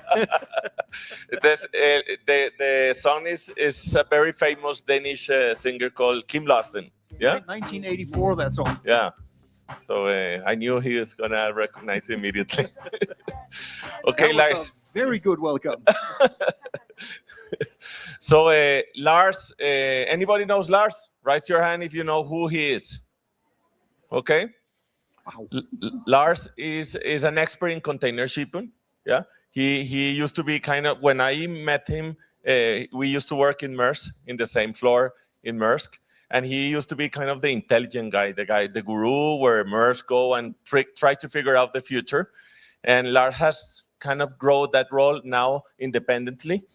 And whenever I travel to any kind of fair all over the world, everybody's listening to him. When you go to TPA in Los Angeles, one of the biggest fair, he's a big rock star over there. And in Europe, in Asia, in Europe, and today is his last physical level before he embarks into a trip into Africa, right? Almost. I have an event in Bahrain as well. Okay. Unless the war breaks out again and I can't go. So he's gonna travel the world in a little van across Africa, and he's gonna be offline for 18 months, or not, like out of the physical world. So we are here, pleased to have you here, Lars. Well, I'm happy that the timing worked out so I could come here. Yeah. So basically, the way we want to do the following, Lars. At the beginning, I mean, the first session is basically to understand a little bit about geopolitics. I think the world is changing very fast, and there's a lot of turmoil right now going on all over the world. And I think we kind of know Latin America is a continent that we kind of look too much into ourselves, but I think we're a little bit disconnected of the global picture, and that's why I think that bringing you here was going to be of great value. So if you can give us a little bit of a hint of, let's say, start first from a big lines of what's going on in the world in regards to geopolitics, but also shipping, container shipping, which is obviously the matter that we want to know. Yeah. Yes. Actually, if you're okay, I would do it in the opposite sequence. Do the shipping part first, because that lays out some points I will use for the geopolitics. So if we start out from the container shipping part first, obviously the headline for everybody right now is the crisis in Hormuz and what's going to happen there. The first way I want to phrase that one is, if I look at it specifically from container shipping, not from tankers and everything else, specifically for container shipping, this is not a global crisis. It's a huge regional issue, absolutely, but it is not a global crisis. Not like the Red Sea crisis. And keep in mind, the Red Sea crisis is still here. We just don't talk about it. We got used to it. It's been going on for 2.5 years. That had a major impact because everybody needs to go around Africa, at least a lot of shipping lines do. But for the Hormuz crisis, all the major trades are completely unaffected. This only matters for the trade going in and out of the Gulf. And for ships, there's not really any alternative. You need to still discharge then in the Red Sea or Gulf of Oman and then move overland. So from a shipping perspective, you don't need more ships either. We are, of course, on the container shipping and everywhere else, indirectly impacted. We see oil prices that are escalating. But what I think is more important and very much underreported is the impact it has on fertilizer. There's a massive amount of fertilizer coming from the Gulf, so those prices are going up. The poorest countries in the world will see shortfall in their harvests 6 months from now. That's going to be a major issue. Even if we fix Hormuz today, that will still be an issue. We can't fix it now.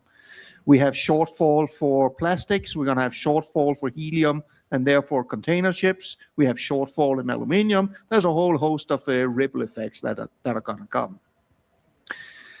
That's one part. And that, of course, globally looks violent, but not so much in container shipping. If I look at container shipping volume, the one thing that has impacted container shipping volumes the most over the last year and still does is actually the US trade war. And it's another one of those where it appears to me that we as humans are incapable of thinking of more than one problem at a time. So just like the Red Sea crisis have been kind of forgotten, we've kind of forgotten to talk about the US trade war as well. It is still very, very much alive and kicking. And the very short summary is US makes tariffs. Tariffs are ruled illegal. They made different tariffs. Now they were ruled illegal as well. Then they say we're going to do a new tariffs. It's almost like Groundhog Day. And what that has done is accelerate a development that was already going. I'm going to get back to that on the geopolitical part, what I see is trade to and from the US, especially on container volumes, have declined directly as a result of the trade war. Trade in most other trade lanes are doing just fine. And in some trade lanes, they actually increased their pace after the US started the trade war. And over the last year, when I've been traveling around extensively all over the globe, I hear the same thing from companies everywhere. Companies that are doing business with the US, doesn't matter whether it's import or export, they of course do whatever it takes to hang on to that business. It is good business. But companies outside the US that says we want to grow our business somewhere, that somewhere is the 195 countries that are not the US, which means that they're looking everywhere else for investing in new manufacturing plants. They're looking everywhere else to set up new shops. They're looking for everywhere else to build new mines or fields or whatever it is. That's why most of the rest of the world is actually doing just fine. This is the US trade-wise that are shooting themselves in the foot. But that also means once major companies have made a strategic decision, this is what we're going to do the next 5 years. We are going to grow our market share in, say, Brazil or whatever it is, then that is their plan. Even if the US stops their trade war tomorrow or next year, that doesn't change the strategy plan they've now put in motion. So this negative impact specifically on the US, in my view, is going to linger for many, many years to come, even if they change their policy. And the final ad on the trade war is the problem, the principal problem is not the size of the tariffs. Hypothetically, if last year when Trump said he had Liberation Day and put tariffs on everybody, if he had done that and never changed anything, trade would not have plummeted with the US. Importers would have looked at this and say, okay, that is pretty bad. Maybe I should source from somewhere else. I should adjust my supply chains. I might not like the new landscape, but I'll accommodate the new landscape. What can I do? But the constant change upon change makes it completely unpredictable. And unpredictability means you're just not going to make long-term decisions. Lars, if I may, you mentioned this inability of thinking or adjusting or even reacting to one or more problems. How can we, I want to say, kind of bulletproof our supply chains or our operations so that they continue regardless of the number of problems that we face? You cannot.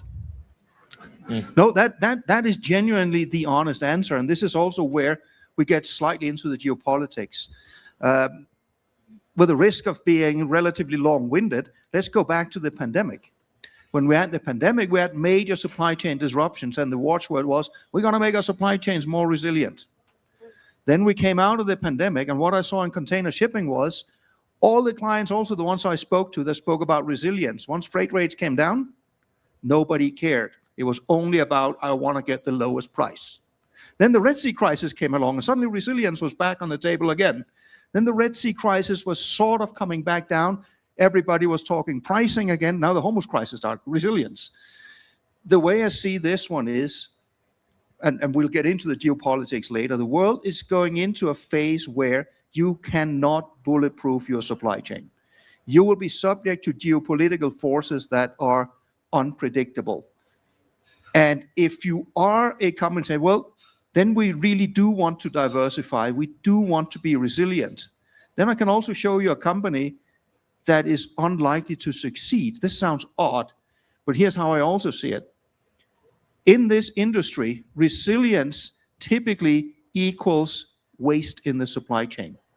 It means either you have larger inventories that you would want to have, or you have longer lead times than you necessarily need, or instead of placing all production in one location that's the most cost efficient, you put it in multiple locations, not all of which are cost efficient.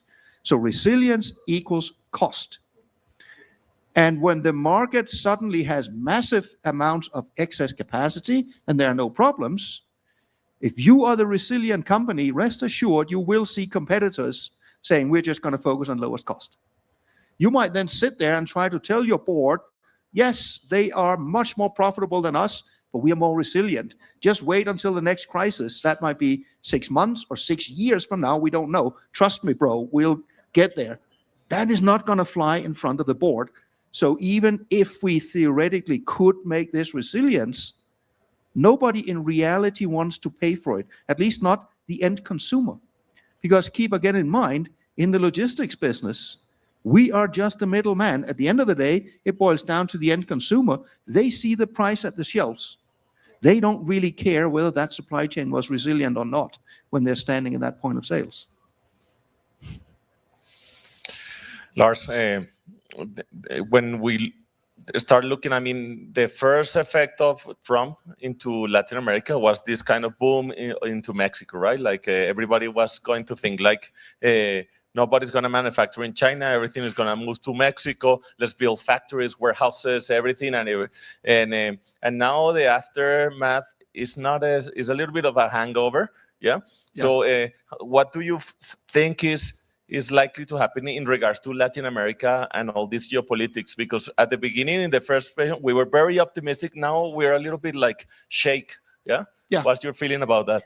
The feeling is, and I would be happy to debate this if somebody sees it differently, you should be careful to hitch your economic future to the large neighbor to the north. They are likely going to be economically erratic for quite a while. The question then is how to build up more economic trade, again, basically with everyone else. But this is where, if you will allow me just to digress into what is the whole geopolitical arena that we're playing in. It would be wrong to say the world is changing. The world has already changed. We are only now just beginning to see the ramification of that. I was touring around talking about this 5 years ago. And my point of view at that point in time was basically, we are talking about a multipolar world that had become a reality already 5 years ago. What a multipolar world means is there's a large number of nations that had reached the conclusion our nation is large and powerful. We will really do what we think is best for our country. We don't really care what anybody else thinks. That would be countries like China, it would be India, it would be Brazil, be Saudi Arabia. We could continue the list on and on. And this was a change from what I would call the old world. And when I went around the world, and I'm out 200 250 days a year, so I get input from all these different countries. When I went to these countries, it was self-evident. Yes, we are a large and powerful nation. We set our own future. And it was interesting to then see when I was traveling Europe and US. In Europe, it was a feeling of disappointment. It's almost like the disappointed parent when the child does something else. Seriously, that was kind of the mindset I come across in Europe, where in Europe, they look at all these countries around the world and say, oh my God, we have tried to educate them for decades on how they should run their countries, and they're not listening. But Europe was waking up to the reality. Maybe that was not a very good way to approach it, but Europe had no clue what to do. So Europe was kind of just paralyzed and not really doing anything.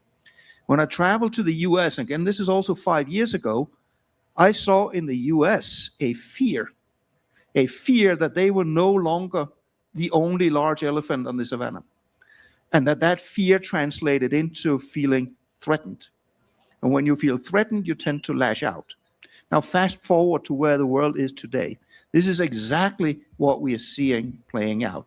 We are seeing a US that is indeed lashing out, both economically and now also militarily, and they are unlikely to back down from that approach anytime soon. We are seeing a Europe that is slowly coming to the conclusion that maybe it would be a good idea to restart some of all these trade deals that they've been dragging their feet on for years and decades, and that is actually slowly beginning to come into effect.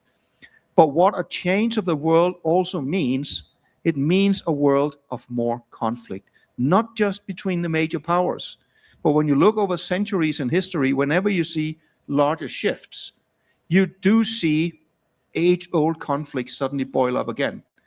Just one example, who here last year would have believed we would see a shooting war between Thailand and Cambodia? I mean, these are countries you go to vacation for and sit at the beach, usually in calm and quiet. That came completely out of the blue, yet if you look at old conflicts, no, it did not come out of the blue. We are likely to see more of these erupt sporadically. We cannot predict where or when. If we then start to look at the play among some of the largest players, they are increasingly discovering the value or the weaponization of maritime choke points. And this is key to this industry. Maritime choke points, by the way, are not only, say, Strait of Hormuz, Suez Canal, Panama Canal. Maritime choke points are also major ports and terminals. And if we look at the weaponization of this, there are now multiple examples. The first one we really saw large on, of course, was 2.5 years ago with the Red Sea crisis, where we learned the hard way that even a relatively small band like the Houthis, they can be very, very effective at leveraging that pressure point. Despite military intervention, we've been unable to solve that conflict. Actually, let me go back a few years prior to that. There was another example, one of the smaller ones, but one of the indicative ones. I mentioned ports and terminals. At the outbreak of the Russia-Ukraine war, the port workers in the Netherlands decided, well, if the Dutch government don't want to put in enough sanctions on Russia, the union would.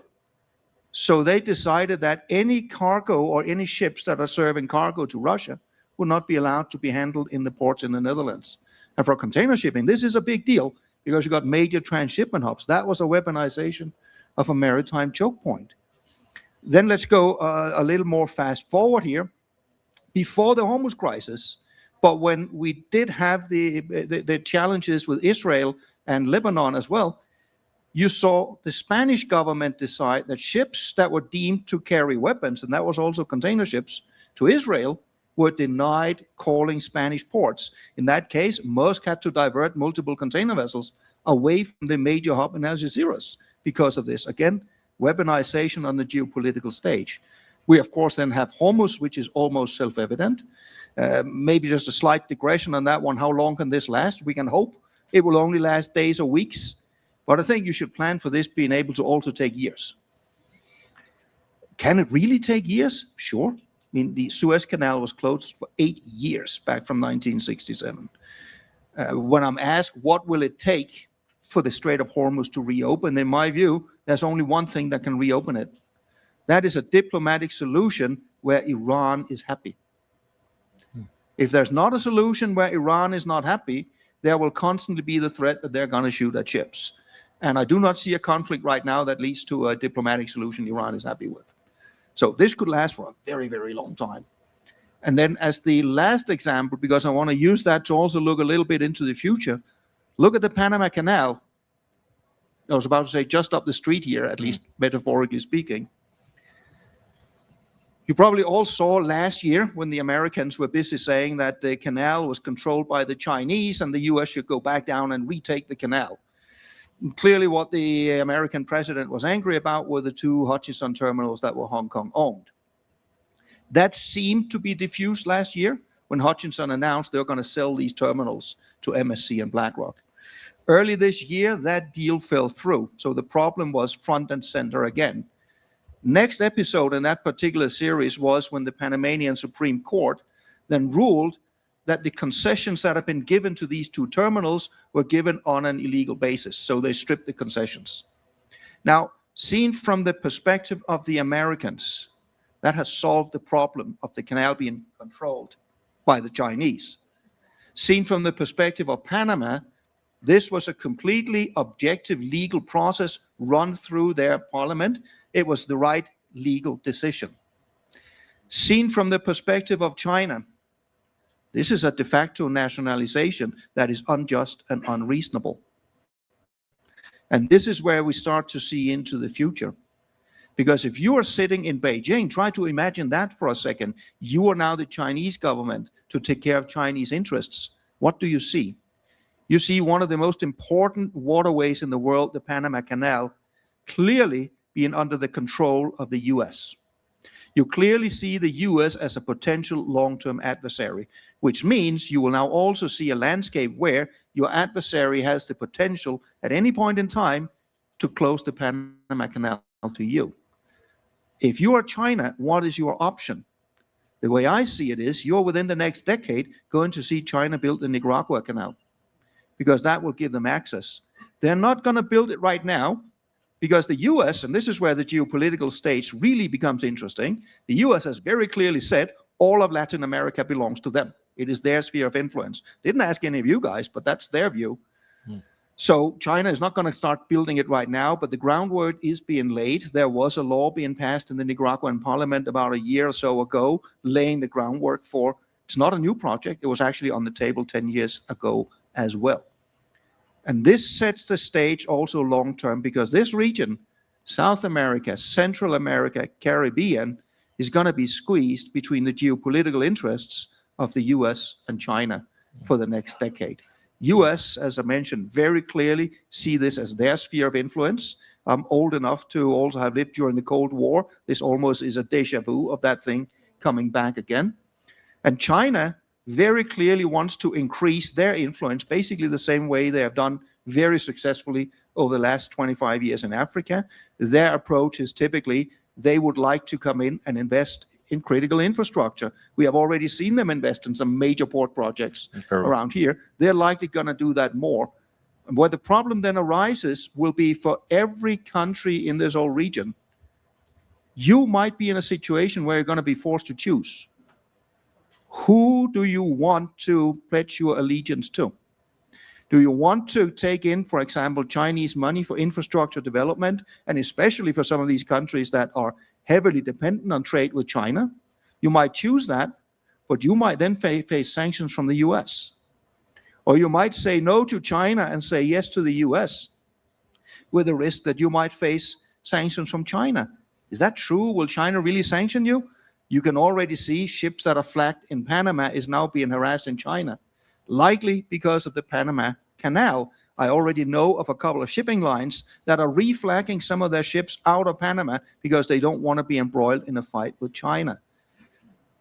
Adding to this one, we have the whole debacle that ships going to the US, if they were built or owned in China, should pay $1 million fees. You might remember that from last year. That was never solved. That was only postponed. This is on the table again for this year in November. It was never solved at all, only postponed. So November this year, we're looking $1 million fees on Chinese ships to the US. We're looking $1 million fees on US ships to China.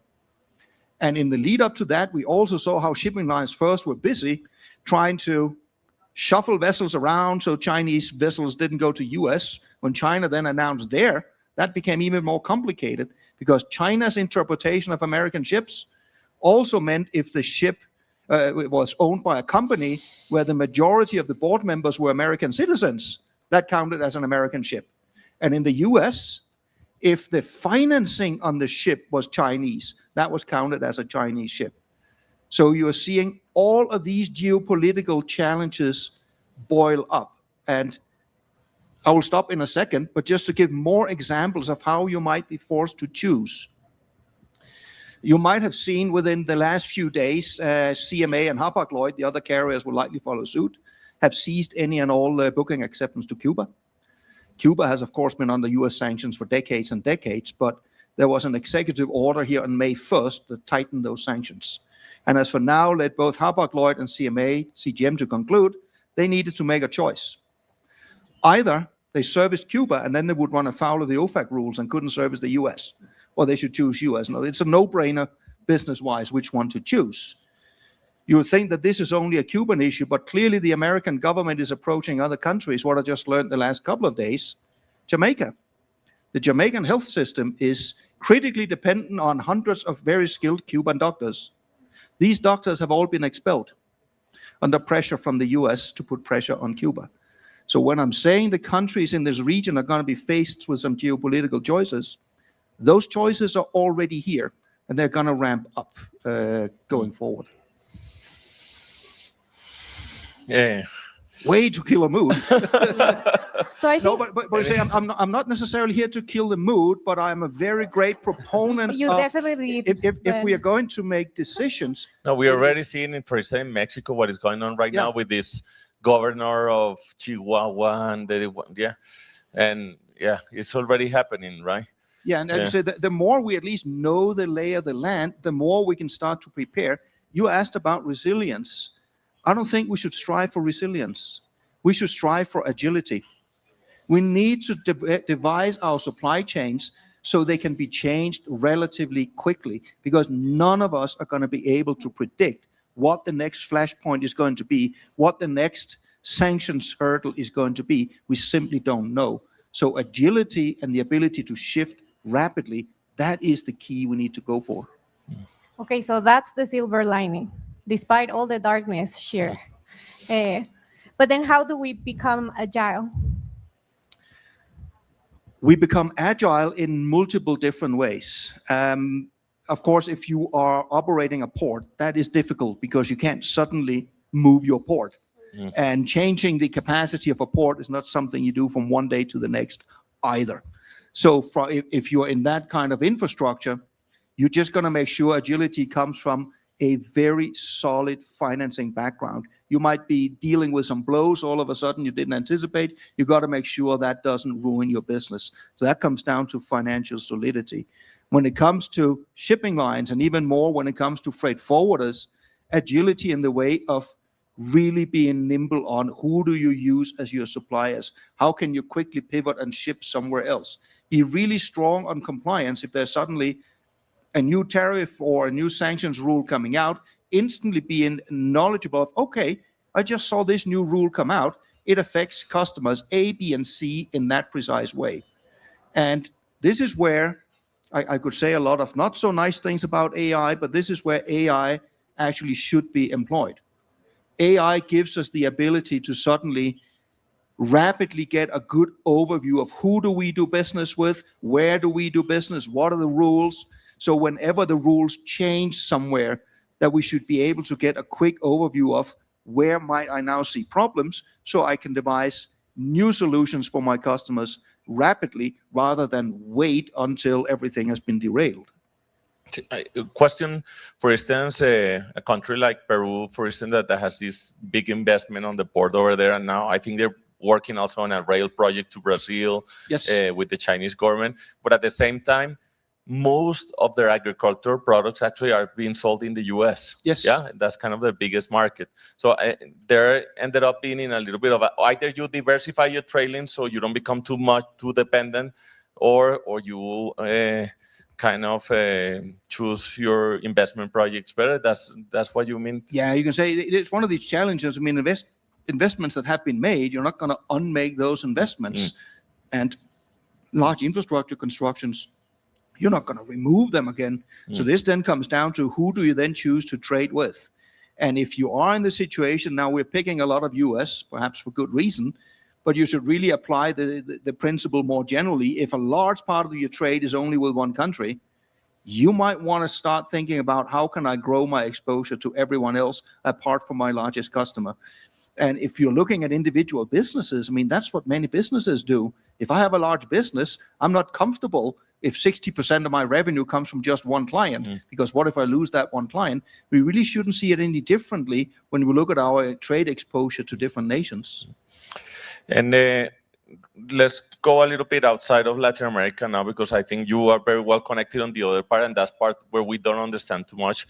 And it's a little bit about, let's say, Russia, Taiwan, or this, and how that might also change a little bit the scenario, because I know, I mean, perhaps, I mean, if we look at Russia after Putin or something like that, those scenarios, I think, are difficult for us to conceive, and maybe you can picture something. So let's jump into let's take Taiwan first, because there's, at least right now, a lot of headlines. Is China going to start a war with Taiwan? I mean, it's no secret that China's desire is to retake Taiwan, or rather, China's position is Taiwan is part of China. They're just a wayward republic. Where I see this, and this has actually been my view ever since the Merz days, 25 years ago, where the same question was coming up. My view remains, I don't see China invading Taiwan. But what I do see is it is in China's clear interest that all of us believe that an invasion could happen anytime. Because if that threat is believable, up a lot of US military resources for that reason, tied up in Southeast Asia, just watching Taiwan. Those are military resources the US can't use anywhere else. Same thing with North Korea. It's in China's interest that North Korea exists as that unstable country that they are, because it ties down US military resources in South Korea, has done for decades. which means that when China started their push 25 years ago to really make major inroads in Africa, there was nobody there to oppose them because the resources cannot be used twice. This is also why, if you look at the US military engagement in the Middle East, that became stretched, and they actually had to draw on some of the resources they had stationed out in Asia. So I believe China's strategy there is to make sure they take all the action so we all believe an invasion is imminent. But I don't see they're actually going to do it.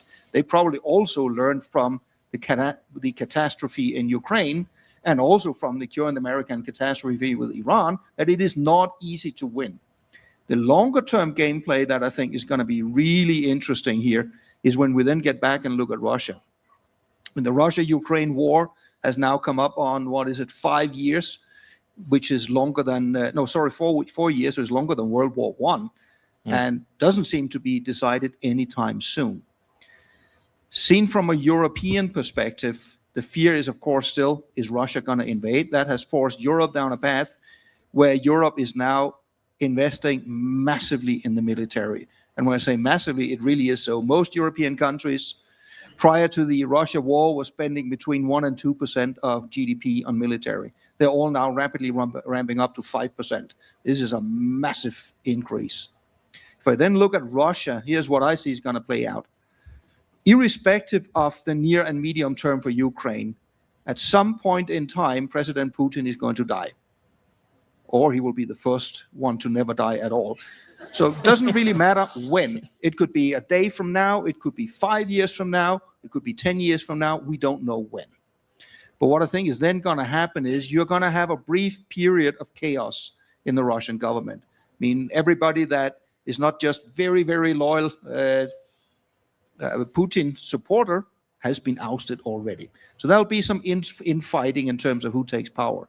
My bet is when that happens, you're going to see some of the Eastern Siberian republics declare themselves as independent nations. Keep in mind, these vast ranges in Eastern Siberia, they're Asians. They have nothing in common with the European Russians. Furthermore, those republics have sent a disproportionate amount of their young men to die in the war in the Ukraine that they don't really have anything to do with. So once Russia descends into temporary chaos, they will declare themselves independent. The next thing that's going to happen is China will recognize them as countries. And China will promise them security guarantees if China then gets the green light to go and use the resources, all the mines, all the oil, and build military bases on the Arctic. That's China's play out there. This, in my view, is more or less a given that this is how things are going to play out. We just don't know the time scale over which this is playing out. No. Questions? We have a question over here. Yeah? Andrés Peláez. Lars, more than the things that you're saying about the Arctic on mining and oil, do you think that there is also a plan between those giants about the sea shipping on the Arctic? On sea shipping on the Arctic, right now I think the Northern Sea route has been overly hyped, massively so. Eventually, yes, we're going to see a partially ice-free Northern Sea route, but you are most likely talking 20, 30 years out before that really becomes viable to a massive degree. Now, why have we heard so much about the Northern Sea route?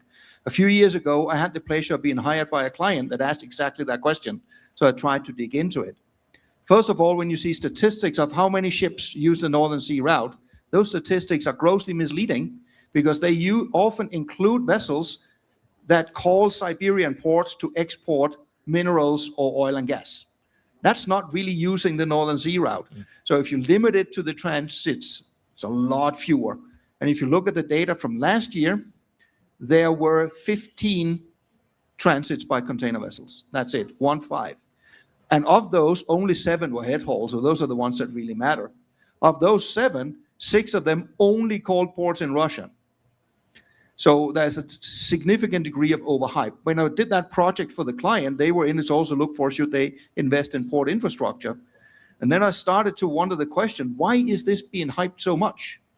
And most of the hype comes from Russia, because what Russia really wants this to be seen as the next big thing. So somebody wants to invest in better port infrastructure on their Arctic coast because they need that to build out their military bases on the islands north of Siberia. This again boils down to geopolitics. And finally, we should keep in mind that even if the Northern Sea route opens up, that is also a choke point, in this case controlled by Russia. Apart from military, which is an obvious vertical that we might want to focus because it's going to be growing in the next years, do you think there's some other industry that would be booming with all this situation? No, I still think most industries are booming. What I think was extremely surprisingly positive to see last year, as the US started their trade war, obviously there was a lot of companies, especially Chinese companies, saying, oh my God, who are we going to sell our goods to? And what it turned out was when they really amped up how many goods they would flood into all other countries around the world, how much of that could actually be sold? You would think that if you suddenly take a lot of excess goods and push into markets that were already well served, you would end up with massive excess inventory. To a large degree, that's not what happened. What happened was you ended up with larger demand. So what we also got proven last year is there's a larger demand in the world than we thought. So there is definitely still strong growth potential, and that's for every kind of good imaginable. And if you are looking at the positive silver lining, you mentioned I went to Africa. That's actually one of the reasons I go to Africa. Africa is the largest growth story over the next 25 years. I ran a model, that's about 5 months ago now, where I tried to look just at African imports in containers. Where are they today? What's going to happen out to 2050?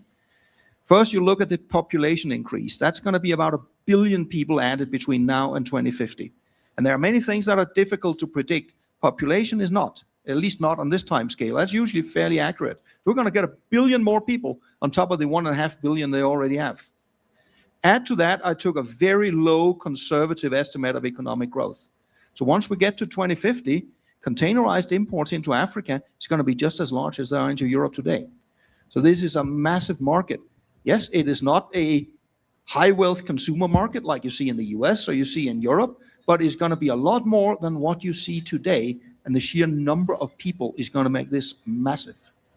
In Latin America, I think it's very few countries actually that trade greatly with Africa, besides perhaps Brazil, that have with Angola and Mozambique, but there's a big opportunity. Yes. Well, I think that's a good segue for our Brazilian to please ask his question. Thank you. My name is Felipe. I represent a Brazilian freight forwarder. I'm a second generation of the company. I had the privilege of seeing this industry since the 80s and trying to bring our conversation after all of the presentations we have today, a little bit to how do we stop the price war and getting that now you're independent and we can use all your expertise into this. We were hammered this morning by customers, by vendors. We had to confess our sins, but we didn't have an independent point of view. Number one, who started the price war? Did the forwarders start the price wars? Or was it the customers or even the shipping lines? And how do we stop the price war in a world where the shipping lines now are freight forwarders, terminals, trucking companies, airlines, trains? Yep. Then we want to negotiate with them and create an alliance like they asked for us, but then they take our people, they take our customers, then they offer the customers empty returns to the terminals, or we won't clean the container if you use me as your trucker. So there are a bunch of things I can list here. Customers in Brazil are buying on online platforms. Yep. How do you create a relationship with a company that simply looks at you as price? So there's an enormous list here, but I'm very curious to see what's your point of view. Let me try to answer in less than 3 hours. No, the way I see it is maybe simplifying this one slightly just to make a point. First of all, the price wars usually start with the shipping lines. I mean, this is a cyclical industry. Whenever there's overcapacity in a trade, it's supply and demand that drives it, period. It is no more difficult than that. Every time we have oversupply, the shipping lines, if you sit in a shipping line, usually you will look at what is my option. I can maintain my freight rate, then I might lose market share to somebody else, so my ship is not full. That is a cost. Or I can lower my price so my ship is full. That's also a cost.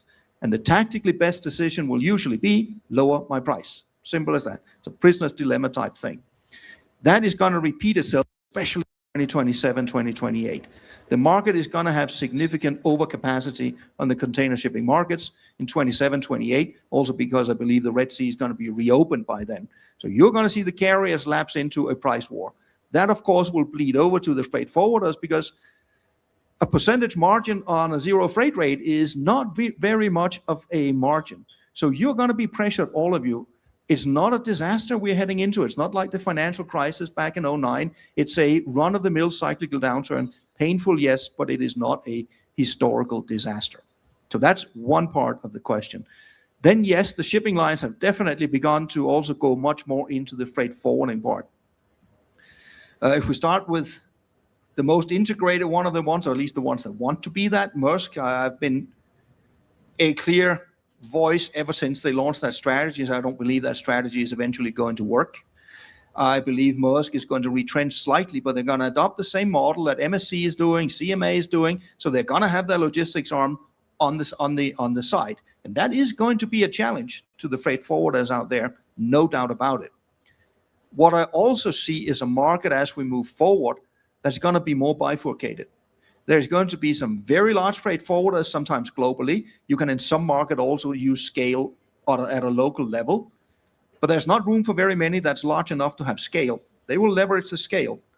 Then you're going to have a number of freight forwarders that are quite small that have a very specialized niche.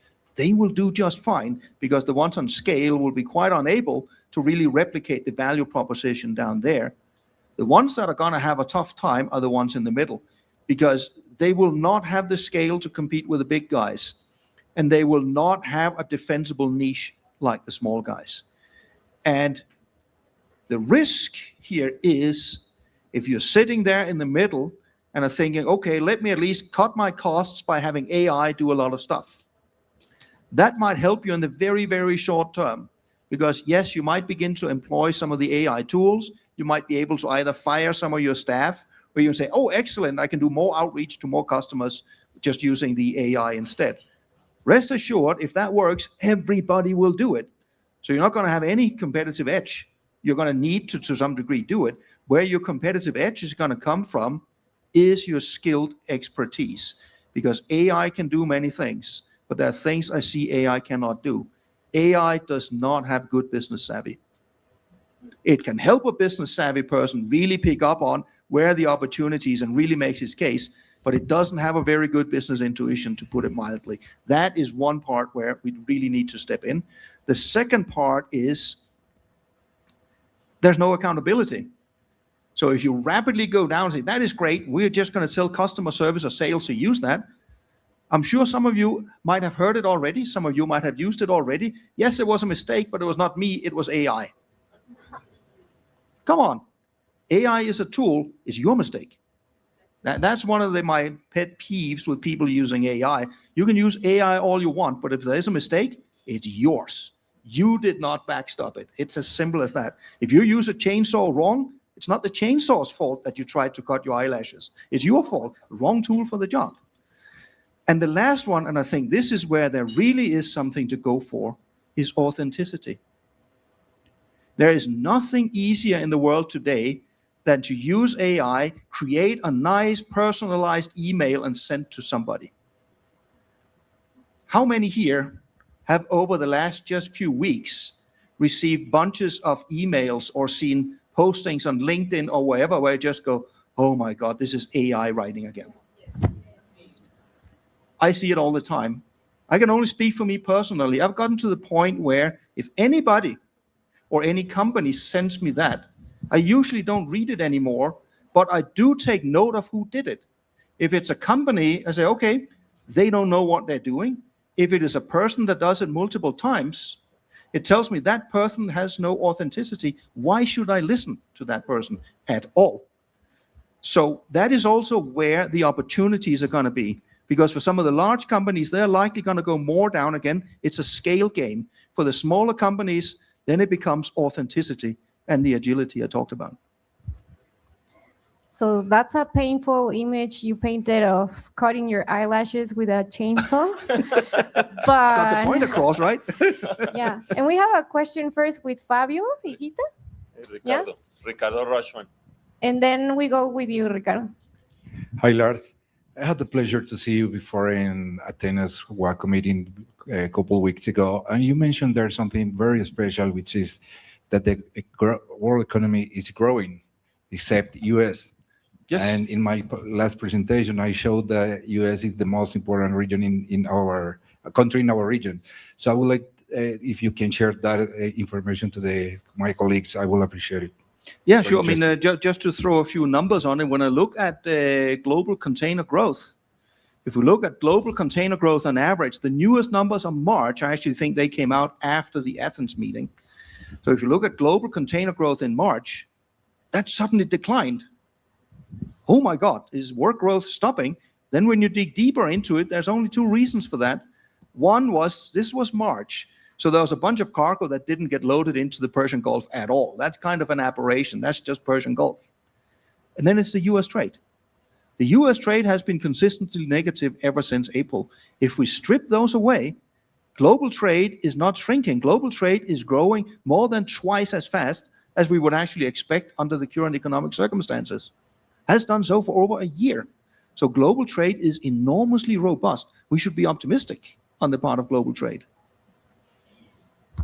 Yeah, I remember this conversation we had in the Tivoli Cafe in Copenhagen, where we asked a little bit about the evolution of the freight forwarder. Like, basically, I have a little bit of this is kind of a chapter of a future book I already wrote, but I classified on a very simplistic model the freight forwarders on those that are primarily like volume driven, that they are very good negotiating. They already built some size locally in their markets, these kind of local heroes, and then you have the other quadrant where you have these that are very specialized, that add a lot of value, and they, even though they don't manage so many shipments, they make significant profit on a per file, and they also are on this high quadrant over here. But when you charter the vast majority of freight forward, there's a big bunch of people over here in the lower quadrant, which is low volume, low value, low specialization. And I think those are, I mean, the way the world is evolving, the way the shipping line is changing, the way AI is allowing the shipping lines to do the things that previously they required people to do. Yes. This might be under threat, right? It is under threat, and you can say again, take it from the starting point, everything that can be automated will be automated. So your value add needs to be on something that to a significant degree cannot be automated. And what is that? That ties back to what I talked about before, this kind of agility. When problems arise, in the old days, I would say pre-pandemic, when problems arose, that might be a strike in a port or whatever it might be, and sure, that can definitely be problematic. In this day and age, it can also be the sudden closure of a waterway. It can be sudden sanctions that come out of nowhere. And the ability to be agile and find new workarounds, new way of doing it, that's going to be a key competitive parameter. And I know we focus on South America here, but I would maybe also paint it in a more forward-looking light.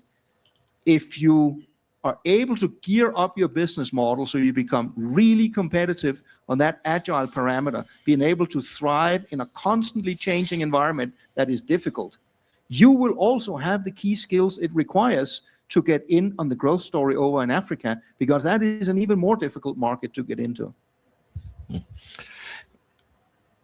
Do we go with Ricardo's question? No. Thank you. Hi, Lars. You've been very vocal with your comments about the U.S. war, trade war, and tariffs and all of that stuff, and how unpredictable the market is right now, and how long-term decisions are not here anymore, right? So we need to kind of live with a daily status within the programming and strategy for logistics and supply chain.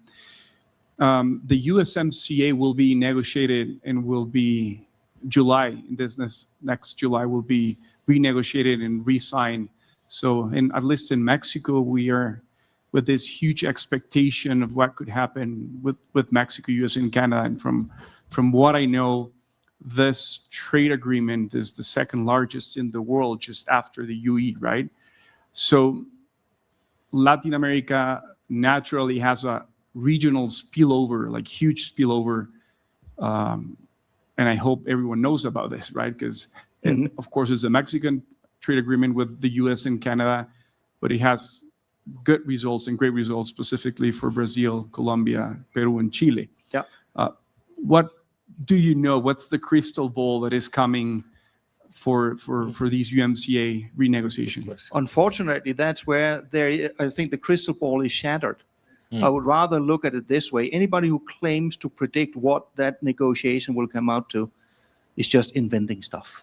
If you look at the way the US administration has been handling trade agreements over the last year, it is all over the place. It is completely unpredictable. There is usually no link between what the stated policy aims are, what is then being implemented. What is then being implemented doesn't necessarily match with what is being negotiated. You have seen the US announce a lot of trade deals with other countries over the last 4 to 6 months. In reality, none of those are actually trade deals. There are some high-level frameworks. That is about it. Most of them are not necessarily even being adhered to. So the best situation that could happen with USMCA is nothing. The best situation that could happen is stalled negotiation and nothing changes until you get a government in the US that is willing to commit to something that can be trusted, not to be changed in the short term, and is willing to engage in negotiations on more than just a Twitter line level. Question. I have a question, and it's we had Guillermo, the expert on linking, coming before you, and I couldn't wonder. I mean, because I know you actually are one of the top voices on container shipping in the world, and when I see your posts, they're pretty much stacks with very, very solid and very good information. Can you tell us a little bit how is it that? When did you start? How that grew into the following you have right now? It's close to 150,000. Yeah, 170,000 followers right now. Yeah. It came in multiple stages. When I first started my own consultancy way back in 2011, it was more a matter of, okay, fine, I need to at least be visible out there. Not many people knew who on earth I was. So the next step was, okay, how can you become more visible? I didn't really think about posting a lot of stuff at the time, but then it was first a matter of fine, try to link to as many people who want to link to me as possible. At least that gives some reach. How long ago was that? That was still 2011. 2011. Then when you came up to, that must have been just before the pandemic. I think I had maybe 10, 15,000 followers or so at that point in time. Then when the pandemic happened, I started to do postings 2 to 3 times a week. And when we then had the Red Sea crisis, I made a conscious decision to do it daily. And readership just increased and increased and increased. Now, I did hear the nice presentation up here. I must frankly admit, I didn't follow any of the advice that was given there. Mainly, I hadn't heard the advice either.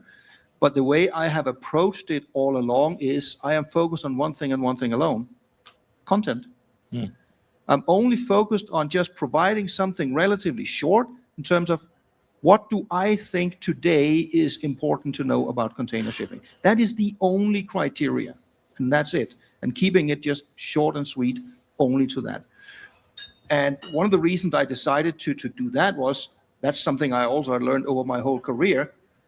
Usually it works a lot better if you are short, to the point, and say exactly how you see it.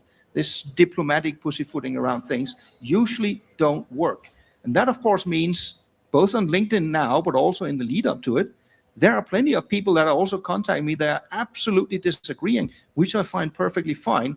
I also try to make a point out of, if people engage with me on LinkedIn, especially if they have a different viewpoint, to engage with them. What increasingly I'm not doing is engaging with AI replies. I find that a complete and utter waste of time. But the overall driving force here has really been very simple. Just provide content. Don't use it to go out and sell stuff overtly. You might have seen every once in a while I advertise for the Liner game, for example, but keep that to an absolute minimum. I'm not using it primarily as a sales channel. I'm using it as a channel to say, this is what I find interesting, this is what I'm good at. And what that has resulted in over the years is I don't need to go and sell stuff. People come to me, which is, of course, a privileged position to be in. Yeah. Awesome. And I think that really ties to what you mentioned about authenticity and things that AI cannot replace. So I couldn't see who Do you raised- guys follow Lars in LinkedIn? If you don't, please do. Yeah. If At you least- don't, just type in Lars Jensen. I guarantee you Lars will be Jensen. first. Yeah. who raised their hand? Here. Okay. Okay. Good afternoon. I'm Roger Ramirez, representing Grupo Trading from Honduras. Lars, nice to meet you. I want to know, like, your personal opinion. Where do you see our industry within the next 5 years, and how strong do you see it on this area of the globe, like Latin America? When you say our industry, are we talking freight forwarders, shipping lines? What are we talking? Freight forwarders. Freight forwarders. I would kind of refer back to my answer before. I would see a situation where you are probably 5 years from now fewer freight forwarders in the region than you are now. You will have seen some that have been swallowed by the big guys. You will have seen some niche carriers that are still very profitable. We are at that point in time, you're also on the other side of the cyclic downturn. 5 years from now, we should probably be in an upsurge, and that is nicer. But in that middle category, you're going to be a lot fewer. We had a question over here. Yeah. So, hi, my name is Jorge. Thank you, Lars. I'm going to follow up on that one. You just mentioned the experience of how the freight forwarders went in really fast in Africa. If you have to think how it's going to happen now in Latin America based on that, is it going to be inorganic, organic, or just joint ventures? Freight forwarding. Freight forwarding, yeah. In terms of the growth, it's going to be a mixture between organic and inorganic. There will be some that will be acquired, absolutely. But you will also have people that simply go bankrupt and leave. That is going to be part of it. But for the large ones, you have some of the ones like a DSV, they're going to be aggressive on the acquisition path. That's, for example, how they operate. So it depends a bit on how they usually operate. So it's not a clear answer, I know, but it is going to be a mix because it is not going to be one thing or the other. And I have a counter question to those two is, if you are a mid-sized emerging freight forwarder right now, and you want to make yourself a little bit immune to this ecosystem, I mean, is there something you can do now to prepare yourself better? Again, this is going to be one of the things that's easier said than done. Yeah. Look very closely at how do you make money today. What would happen if you can make 0 commission on your freight rate? Do you have a value proposition strong enough? Do you create enough value to the customer to make you immune from the freight rate changes? Okay. I have a quick question here. From Guatemala, but living in Panama. So, quick story. My wife's father-in-law was the first Panamanian administrator of Panama Canal. So, under the U.S. jurisdiction, right? Yeah. So, I wouldn't miss not even one drink with that guy, right? So, one day I asked him, look, I think they're building something in Nicaragua. They're planning on doing something in Mexico. Mm-hmm. He drinks his drink, puts it on the table, and says, that's fantastic. I mean, what we need is capacity. What we need is, if you look around, all the vessels are just like inventory here. So that's great news, even for Panama. So I just want to ask you, what do you think of that? Taking the geopolitical away, right? If we strip it geopolitical, let me take on a time journey 10 years back. Because 10 years ago, you might recall, some of you, that there were a lot of headlines that the Nicaragua Canal was being built. I was actually employed by a think tank in Nicaragua to go to Managua. They told me it's a conference about the Nicaragua Canal. Can you please come and tell us what does that mean for shipping when it opens? That was the brief. Okay, cool. I prepare for that. Go to Nicaragua. They take me on a nice spin. For those that don't know, there's a huge lake in the middle of Nicaragua. That's why you only need a short canal on either side. Now, as things go, we are out on the lake, and I kind of start asking a slightly leading question. So what kind of ships do you want to get through the Nicaragua Canal? The biggest ships in the world, and the next generation, 28,000 TEU ships, the biggest tankers and bulkers. Cool. What kind of draft do these ships need? Well, at least 26 meters. Cool. How deep is the lake? 10 meters. Okay, don't worry. The Chinese have promised that they will dredge the lake without spoiling the environment. Okay. I kept also asking, who do you mean when you say the Chinese? But they were being very cagey. There was not really any specifics on who are the Chinese. But the Nicaraguan president at the time had actually been out in a groundbreaking ceremony. So this thing was going ahead. Okay. Then we come to the conference, and I must admit, I hadn't done my homework. Because I'd been told this was a conference about it. Cool. Well, it kind of was, but there was only one speaker. That was me. And it was all the shipping lines in Nicaragua. It was the mayor of Managua, and they were so excited because this was the first time anybody had invited them to talk about the canal, which in my view was even weirder because I've been told this is already being built. Okay, fine. I go through and say, fine, if we build this, what will the consequences be? Well, it's going to be great for the shipping lines because the shipping lines don't really care which canal they use. They will use whatever is economically most optimal. So a combination of, can you shorten the sea route depending on where you're going to and from, and what is the canal tolls? And for shipping lines, that's a win. For Nicaragua, sure, you'll create some jobs while it's getting built. Once it's built, you might have an opportunity to have some transshipment terminals. That's basically it. If I sit down, however, and try to make a business model for whoever builds the canal, I cannot, not even in 100-year perspective, create a business plan that generates a profit. And furthermore, it will drive Panama almost bankrupt because it will just be a clear on-price competition. That elicited a question. Excuse me, you're saying this will be a competition between Panama and Nicaragua? I thought that was kind of obvious. And then I thought, no, that's not what they concluded in the McKinsey report. Okay. Could I see that one? No, it's classified. Okay, can you then at least help me understand why you would not compete with Panama? Because on container shipping, for example, Panama will take ships up to 15,000 TEU. So we will only take the ones that are larger than 15,000 TEU, so we're not competing. So I ended up leaving with this very, very odd feeling. The feeling was something here is wrong. There's something that doesn't add up because this makes zero sense. Then I saw two things happen 2 years later. And I can't prove there's a causality. I can just observe. The observation was the Panamanian government suddenly announced they no longer recognize Taiwan as a country. Instead, they give most favored nation status to China. All talk about building the Nicaraguan canal completely disappeared from that moment onwards. I see this as geopolitics in play at the time. This was China telling Panama's government, either you stop recognizing Taiwan, or we will build the canal, we will lose money, but you will go bankrupt. And that's the play we're going to see over again. We had a question also here. Hi, Lars. Nice to meet you. My name is Tai. I'm from Brazil, but I work for India Freight Forwarder Expedition. And I'll change a little bit the subject here because many of my meetings, I feel that the agents, they really understand the importance of Indian market, but they don't really know how to reach it. So how can you improve the Indian market here? Because even though it's really big, I feel like the biggest shipments and negotiation is still with the big companies, and the medium ones and the small ones are harder to achieve this. How can you help them grow?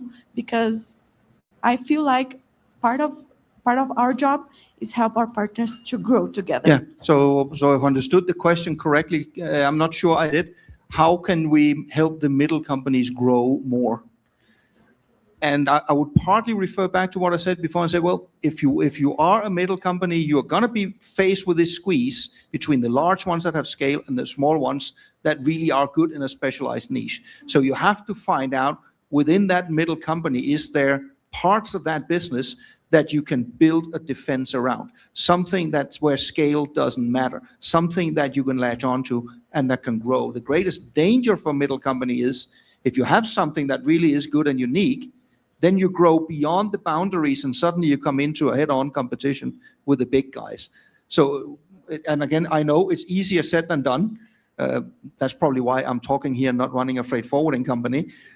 But it is this focus on how do I build a defensible niche so it's not just a price play. And some will likely find that formula, but as I also mentioned before, I'm also pretty certain some will not here over the next 5 years. I like a lot the way you summarize it. If your freight forwarder can survive without making any money out of the freight, then you are pretty much vaccinated. Yeah. Huh? Right. Here's Lars, Miguel from Aviemar, Colombia. Pleased to meet you. Here, I'm here. Oh, there. Yes. No worries. First of all, I'm really thrilled for your next endeavor in Africa, and I wish the best of luck in that. My question is regarding the U.S. port deals with the unions. You think that deal will last in an electoral period right now, or is just a hold or a stall for the modernization and automatization of that ports in the United States? I think that could hold for a long time. The way I see this one is the ILA and the ILWU, they control basically all the terminals that are relevant in the US. That's it. And if history has shown us anything over the past many, many decades, it's not worth the fight for the carriers. Seen from the perspective of the carriers, of course, if they don't get automation, the terminals are less efficient. That means higher cost. That is very, very simple. But this impacts all carriers equally.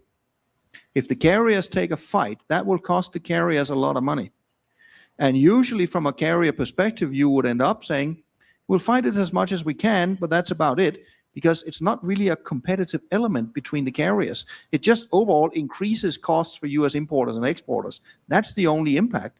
So I don't see who would really genuinely want to take that fight. The only ones you can say that could take that fight might be the US government saying this is not good for the US economy, but I don't for the life of me see any potential US governments want to take that fight with the unions either.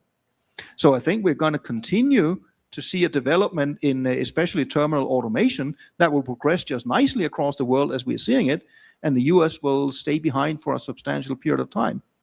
And I would like to remind everybody, if we look back in history, this is not a new position from the US port unions.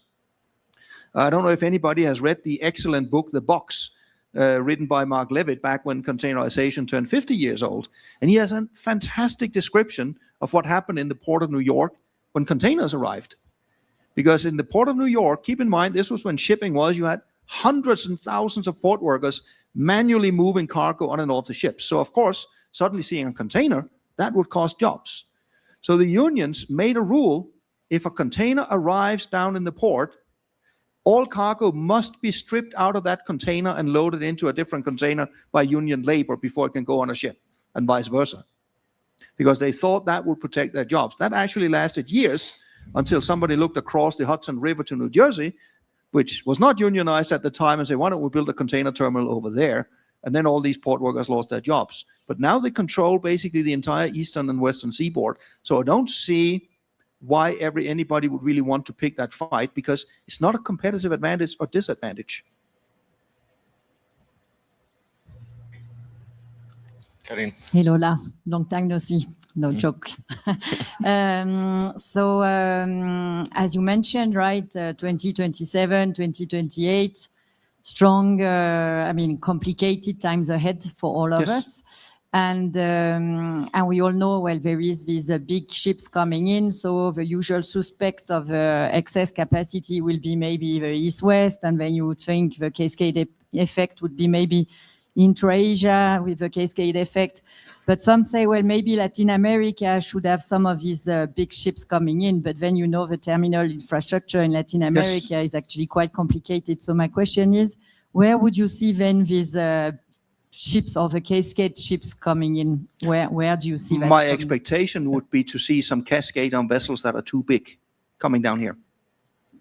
Because that's what we have always, if you look back at cyclical downturns over the last 20, 30 years, every time we have the cyclical downturns, carriers start to push vessels that are too big into ports that can't necessarily handle it. That means either the vessels are not completely filled if you really have a crane limitation, or you're going to create massive congestion bottlenecks, because instead of having the cargo spread out more evenly over the week, it comes in huge chunks. And that's what we need to expect to also see happen down here once we get into the downturn in 27, 28. Because most of the carriers if they have overcapacity, their priority number one will be to try to utilize their largest ships to the largest extent. Because if you look at the vessel portfolios of most carriers, they tend to own the largest vessels and charter the smallest vessels. So if they have overcapacity, it's easier for them to get rid of some of the charter tonnage. So as a follow-up question, and for the feedering company, what does that mean for the feedering company if liners are going to use their own assets, you know, to... No, I mean, overall for a feedering company, the order books you see from the main liners is good news. And that's not just for this region, it's also for the rest of the world, especially the wider Asia, India, subcontinent, Middle East, Africa market. Because if we could travel back in time, I think the carriers would have stopped at vessel sizes about 14 to 16,000 TEU, because that means they could have made a much more fine-grained network to what I would tend to call secondary ports. No offense to a lot of the ports here, but when I take primary ports, it's Singapore or Busan or something to that effect. So had you stopped at that one, they could do a lot more direct services, but they didn't. They're still going to have this massive armada of 20 to 24,000 TEU ships that really are a step too far, but they're trapped by their own vessel orders. Financially, they will feel compelled to use the largest ships first, even if they're wrong for purpose. And that means more hub and spoke and less direct, and therefore more need for feedering. Thank you. I think... Jorge, ¿sí un micrófono? Vamos. Now you get two microphones.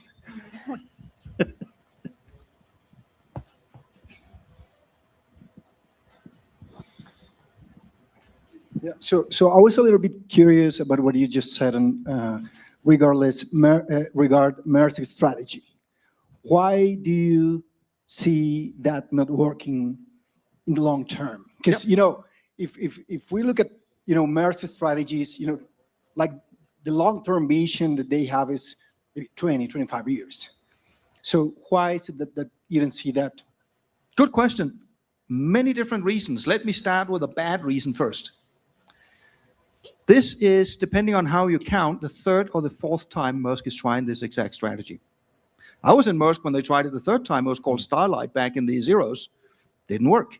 And they tried it once or twice before. Now let's dig into what do I mean when it doesn't work? Maersk does some very, very good logistics products for some of the large clients. They absolutely do. That's not what's not working. What is not working is this I don't see as a scalable strategy for a number of reasons. If you have an integrator like Maersk, their first problem is obviously going to be they're not going to get very good deals for moving cargo on CMA, CGM ships or anybody else's ships, which means they will always have an inferior logistics product to the large freight forwarders out there. Secondly, one of the ways Maersk is promoting this tool is to say, we control your supply chain end to end. But that's not correct. I mean, even on the East-West trades, Hapag-Lloyd controls part of those ones. They have VSAs everywhere. They don't control all of the physical assets on the ground in every single country around the world. They are, of course, able to buy into it, but they're not controlling it.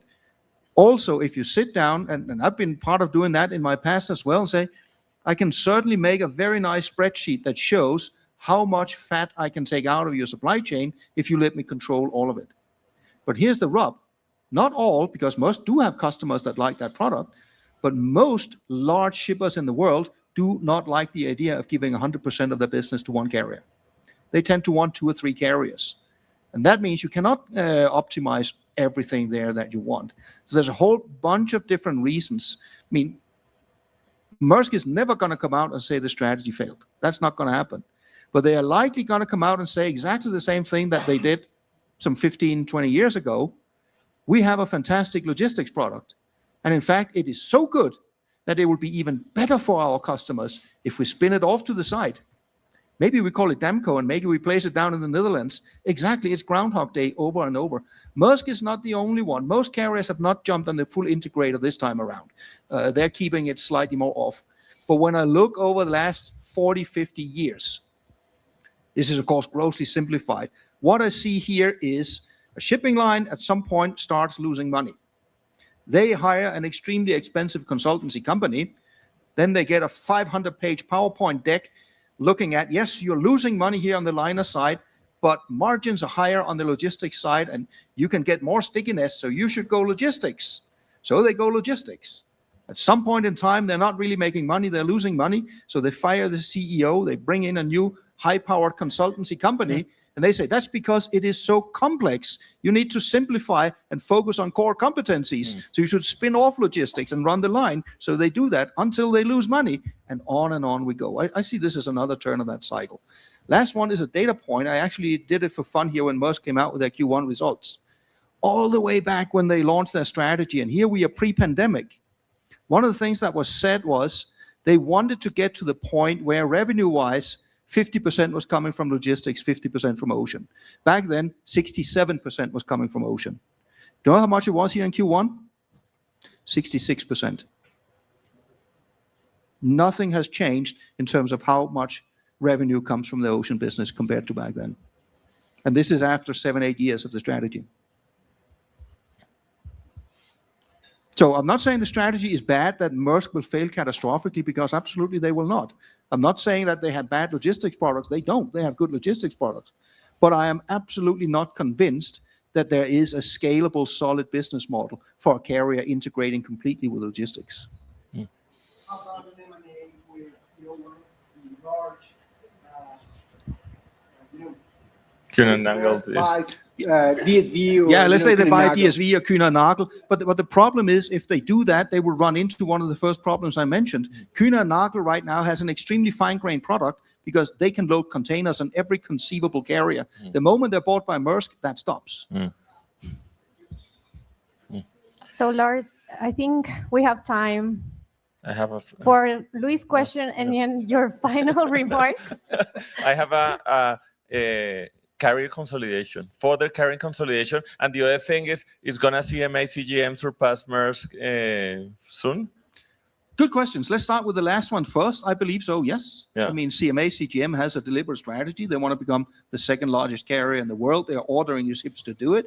They're definitely aggressive in growing their market share. Maersk right now is clearly not aggressive in growing their market share. So yes, I believe within the next year or two, CMA CGM is going to be the second largest carrier in the world. I would, to some degree, agree with Maersk's view also that we are reaching a point where there's a limit as to how much size you necessarily need in order to have scale advantage. For mergers and acquisitions, you will certainly see large lines buying small niche lines. That will even increase when we get into the downturn. It's been somewhat subdued because who wants to buy at the top of the market? That's one thing. Yeah. But amongst the really large ones, there are very, very, very few opportunities left. The one that is potentially coming up now is, of course, Hapag with Zim. That still depends on a political decision in Israel, whether they will allow this split up. If they allow that to go ahead, that definitely strengthens Hapag-Lloyd. Then there's the one that I've been basically touting for quite a few years now, that I will still stick to my guns to, that the logical one and the largest one that is still possible is Hapag-Lloyd and O&E. They are not that different in how they run their businesses. Their customer bases are somewhat compatible. They're the largest ones that can do it, and it would basically also solidify the top 5 carriers up there with a large gap to anybody else below. Nobody would really be able to bring up, because then you would have MSC, CMA, Maersk, COSCO, and a joint Hapag O&E. Also, if you look at Hapag-Lloyd's track record in acquisitions, that's actually extremely good over the last decade. They have acquired a substantial number of larger carriers. They have been able to integrate them seemingly without any loss of market share. And what I'm really impressed at, do it in a way, it often so that the carrier that was acquired didn't feel like they were acquired. They, in some cases, I even get the sense that the acquiree believes that they're running the company, which is very, very well done. So I could certainly see that one happen. Apart from that, there are no real obvious ones. The one that could happen, that's if we get a very, very deep and painful downturn, is Yangming. Because if you look at it, Taiwan, this is again where many nations have the view we need large carriers. And Taiwan clearly wants to protect their national shipping lines as well. But if you get a real hard downturn, you've got to ask yourself the question, why 3? You have Evergreen, you have Yangming, you have Wanhai. Evergreen, clearly a large East-West carrier. Wanhai, clearly strong on intra-Asia, but also with some ties to East-West. Yangming is sort of sitting in between. On their own, they are clearly not big enough to be a major East-West carrier. They're only there because they're a member of an alliance. On the other hand, their fleet profile doesn't fit with the regional focus that Wanhai has. So you could envision a scenario if it really becomes highly loss-making for carriers, and that's not the scenario I'm seeing in 27, 28. Could happen, but keep in mind the carriers go into this with their pockets full of money. That's not what we have seen before. But if push comes to shove, it might be that there might be a gun to the head of either Wanhai or Evergreen. You guys will take over Yangming, because why should we defend all three? Awesome. I have another question. It's like having this guy over here. So, and this is also for the audience. Look, when you understand this and you talk and you explain this to your customer, my God, you gain trust and reputation and respect from your customer, because they normally will not get all these details, right? So MSC, yeah? This miracle, I mean, they came from whatever, 5-8 years ago, they will still like, and suddenly surpass MERS and make almost 1 million TEUs ahead of them. How would that happen? Huh? No, I wouldn't point to CERN. I would point to something else. I would be cheeky and say, you're not right. This didn't start 8 years ago. No. This started, 40 years ago when MSC started. MSC, I mean, and I think this is an important part of the story, MSC is the only global carrier that grew to this position organically. Everybody else has made major acquisitions to get to this size, not MSC. They have grown their fleet and been able to fill them. MSC has for decades really been savvy in how do you grow your business, how do you deal with your customers. And they don't necessarily run exactly the same liner model as everybody else. Depends on which part of the fence you sit on. You can either look at it and say, this is excellent, they're extremely flexible. They might make inducement calls, they might do whatever. You might sit on the other side and say, this equals unreliability. It means they're opening and closing services. There's no predictability. But the reality is, it's a formula that works. Sometimes I'm kind of reminded, everybody loves to complain about low-cost airlines. Yet everybody buys their tickets because it's the right product for the price. And MSC has been really, really good in developing and selling the right product at the right price. And there's nothing right now indicating that they lost that touch. So CERN is just continuing that tradition, I would say. Okay. And I would then also hats off to old man Apondi for seeing an opportunity and buying a shitload of oil tankers just before the Hormuz crisis. Luis, can Fabio Higuita make another question? Yeah. I promise it's the last one. Regarding the carrier's role, you know, they have two. The first is a vendor for freight forwarder, and the another one is like a competitor because they are focusing the 3PL.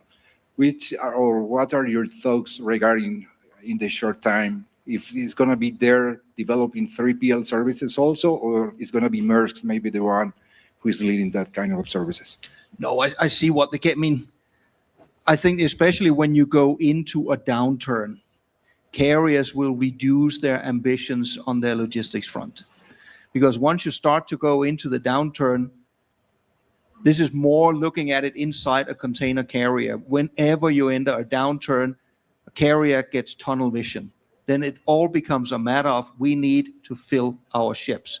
Everything else becomes secondary, even if you got logistic strategies or anything else. And a way of filling in a downturn is to leverage all the other freight forwarders out there. So once you get into this downturn, I expect to see the carriers reduce some of their ambitions on the logistics side, not increase them. Not because they couldn't necessarily do it, but simply because they tend to develop tunnel vision at those points in time. Okay. Hi, I'm just representing Dominican Republic. I just want to change the topic a little bit and get it to the actual situation. I just want to know, in your opinion, are we witnessing a true shortage of capacity of an equipment or a market reaction where fear and not securing spaces are becoming part of the problem itself? I think right now there is a genuine squeeze on capacity. And it's not so much the Hormuz crisis, it's the continuation of the Red Sea crisis, and then it is this strong demand boom we see in large parts of the world. So some of the strengthening we are seeing in freight rates around the world right now, I think that is genuinely supported by a stronger supply-demand balance. Thank you. This 27, 28 apocalypse or whatever that is going to happen on capacity is a for sure thing. Can you give us a little bit of arguments why this turnaround is going to happen? First of all, for the for sure thing, if you, and many actually did ask me also that question at the end of 2023, where I said 2024, the carriers are going to be highly loss-making. Of course they weren't. They made tens of billions of dollars because the Red Sea happened. So in the absence of any other major catastrophe like that one, if you look at it right now, the order book is equal to about 37% of the fleet. 37% of the fleet. That is a massive order book. El order book es la lista, el pedido de barcos que están construyéndose en los. But what the carriers will then say is, don't worry, because there's a lot of ships that are going to be scrapped. That is correct, but it doesn't save the day. There has been almost no container ships scrapped since 2020 because they've all been in use. But if I sit down and look, usually you scrap the vessels at 25 years or older. But with this large order book, you can make the argument, let's just scrap every container vessel 20 years or older. If we do that, that will remove about 17% of the world fleet. So the order book is still 20%. And rest assured, we will not scrap 17% because the vessel fleet is lopsided. This is where container shipping is still a young industry. So old ships by definition are small ships. Young ships by definition are large ships. So if we scrap all the old ships, we will not have enough feeders, which means they are not all going to get scrapped. So 17% is the absolute upper limit, and we're not going to hit that in terms of scrapping. Additionally, when the market then starts the genuine downturn, which will come after the Red Sea has normalized, takes about 6 months before scrapping even picked up. I did that model in 2023. This is when rates really came down. Remember, at the end of 23, all the carriers were loss-making. And I actually analyzed ships that were sent for scrap. And from the point where the market really began to drop, it took 5 to 6 months before scrapping picked up, which makes sense because all the ships are employed on charters. And first they need to come off charter. And then the owner needs to come to the realization there's probably no hope for my ship anymore. And then it's going to be sold for scrap. So once the downturn starts, there's no immediate relief from the scrapping either. So scrapping will take the edge off, absolutely it will, but it will not save the carriers from the downturn. Awesome. Are we okay? No more questions? Of course, Andres, of course. You made, with all the carrier issues, you just mentioned Costco, but you maybe from a viewpoint, you didn't put enough energy towards the geopolitical side of Costco. Yeah, I would like you to... My view on Costco is I expect Costco to become a lot more aggressive in gaining share over the coming years. I see a Costco that was aggressive in gaining share, again, linked also to China Belt and Road and the China strategy. Costco then clearly lost their focus during the pandemic when China was closed down. They lost substantial market share during the pandemic, and they've kind of had a hard time finding their feet again. I think that's a temporary period. Question on, we talk a lot about European carriers and also a few Chinese. For us, freight forwarder, we deal with these carriers, and we also kind of thinking on where do I put my long-term games, because you build relations with these carriers. I remember, yes. And can you state a little bit about Japanese one? For instance, I see they're kind of freight forwarder friendly. Some carriers I see more freight forwarder friendly than others, right? No, O&E definitely is, and that's again why I would see that as a relatively good mix with Hapag-Lloyd that is more exposed to the BCO market, relatively speaking. So absolutely go down that way. But when you're mentioning also relationships, that's also one thing I want to mention. as I think all of you also are painfully aware, if freight rates suddenly shoot up, it doesn't matter if you have a contract, you're not going to be able to load on that rate at that contract. Just like the carriers are used to, if the market goes down, you are not honoring your contracts either. And we are kind of used to the market is like that. Let me throw another data point in there. When we had come through the whole pandemic cycle, so I could analyze from January 2020 to December 2023, rates had come all the way back down again. I looked at the performance of the carriers, at least what did their average global freight rate do? That can be nuances trade by trade. And what did the global average do? And one thing was very clear. Maersk was the one that when rates went up was the most loyal to contracts. Did they also break contracts? Absolutely, yes, they did. This is a nuance.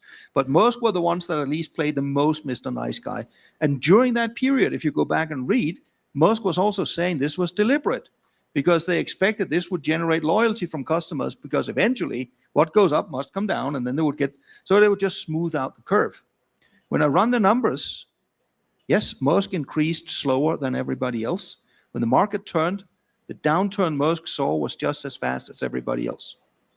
There was zero loyalty coming back. When the Red Sea crisis came, Maersk was as cutthroat as everybody else. They learned the lesson. I put numbers to that one.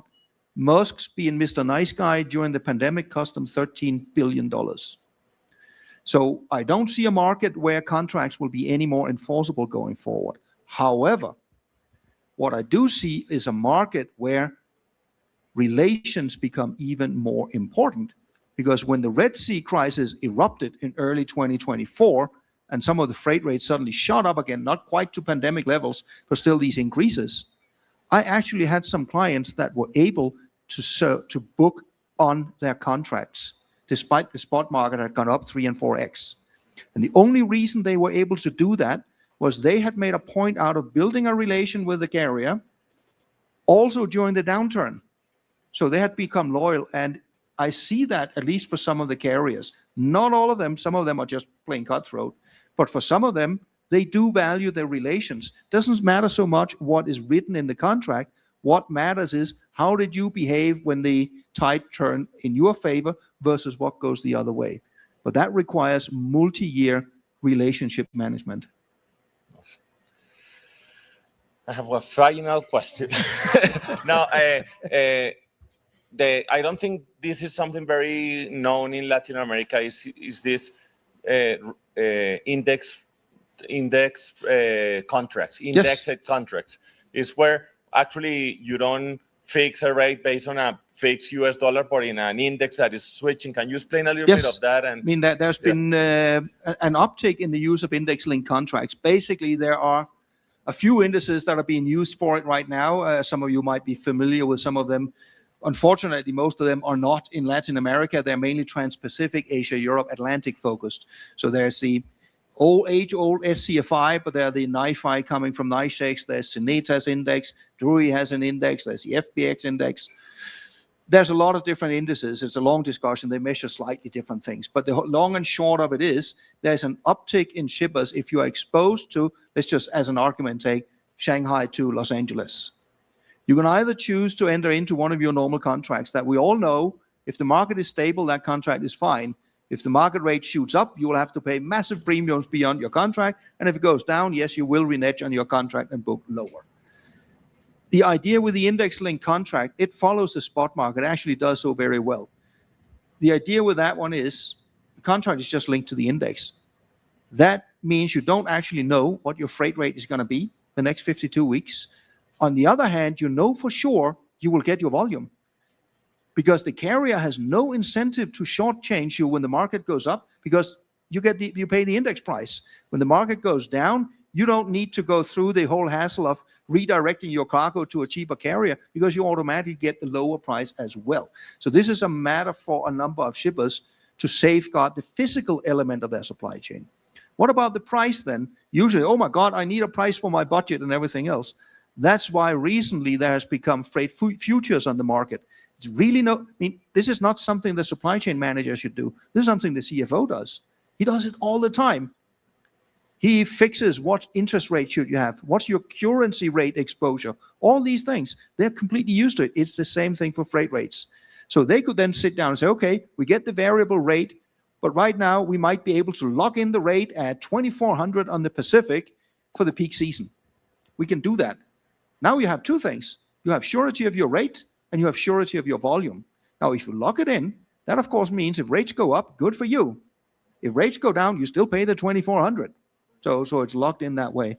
But the index-linked contract gives the opportunity to focus on the actual physical supply chain and be sure you get the volume you're counting on, but you get the uncertainty on the price. But the uncertainty of the price can then be kicked over to the financial director. If he doesn't like the uncertainty, he can do something about it. If he likes the uncertainty, he doesn't have to do anything about it. Awesome. Now I have a question. Why is that not very popular in Latin America? And what are the main stoppers for? Oh, the main stoppers is there's no good index. It's as simple as that. Because in order to have an index-linked contract, you need an index that is credible and really reflects what is the actual market doing. And we will create, it's called the Freight for Winners Index. Yes, for example. And you can say you send me the rates every morning and I make the index. So maybe to go through what the progression of some of these indices has been, the first one to really become widely known was the SCFI index. That comes out of the Shanghai Shipping Exchange. It's 15 trades export out of China. They basically get input weekly from a group of carriers and a group of freight forwarders. But at the heart of it, these are mainly quoted rates, which means it's an accurate measurement of what the quoted rates are, but that doesn't necessarily mean how much cargo moves on that. Cineta was then building up on a lot of trade lanes, including Latin America, but a lot of that information is based on contract rates. The contract rates might be right, but they don't have any information on how much cargo moves on those rates. The newest kid on the block is the NIFI index. They get their input from a significant number of carriers.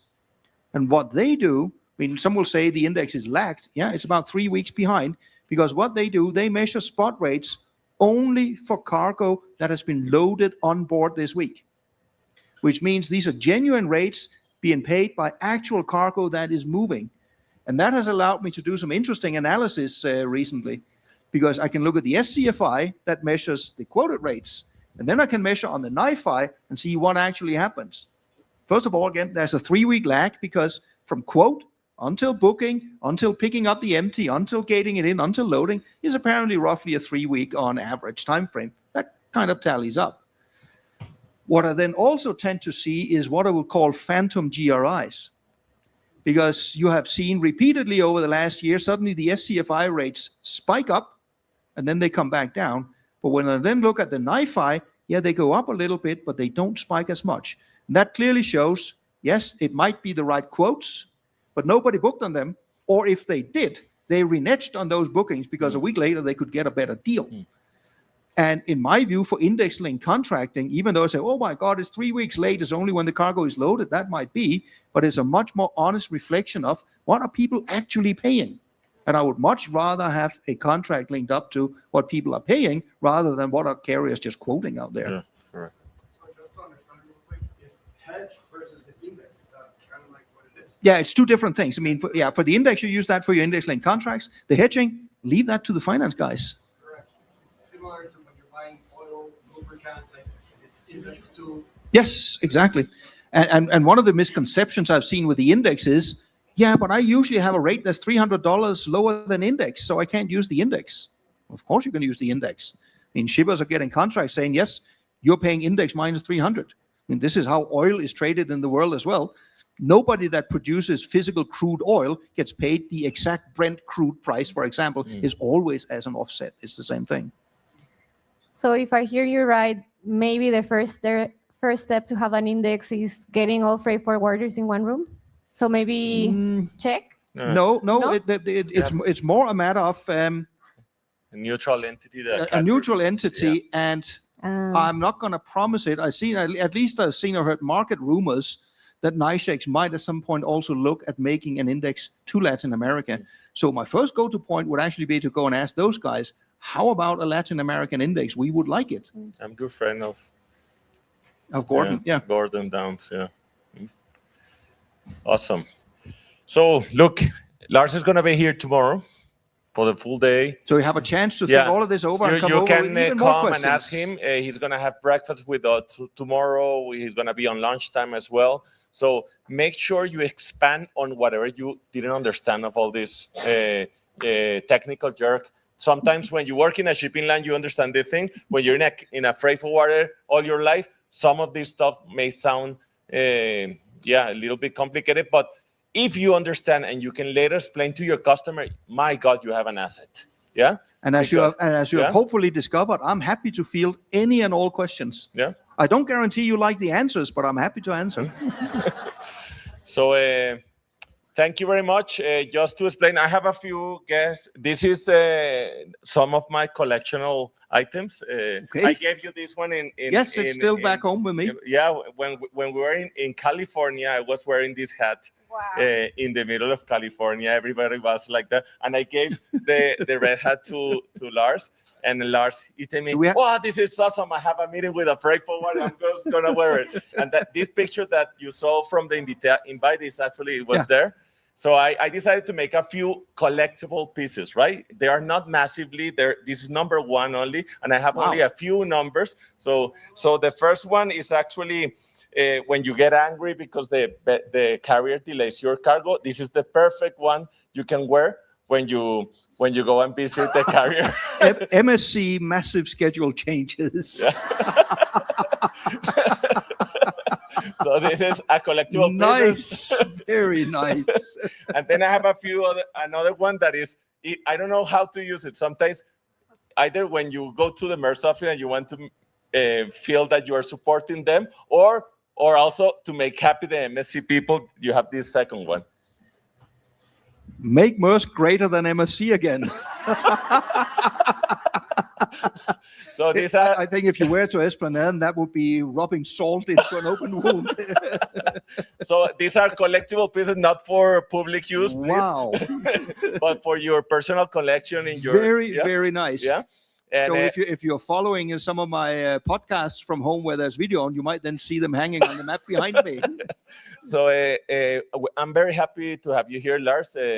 And for you people, I mean, whenever you want to bring Lars, he's really keen. He loves to travel. He's going to be tight for a couple of time, but let's make sure we bring it more to Latin America. I want to bring Lars more often to LATAM. I want to educate ourselves and that we feel confident. This is actually the first impact for many of you in front of Lars. So this may sound a little bit like talking to physics or something complicated, quantum physics. So, but the more you listen, the more you understand it, the better you become a translator of all this stuff to your end customer, making explain that in 2027, 2030, we're very likely to have this, and rates are perhaps going to drop, and you prepare yourself, then that's basically the whole day was about understanding our pain points, the requirement from our customers, the requirement from or the demands or the concern that our vendors have,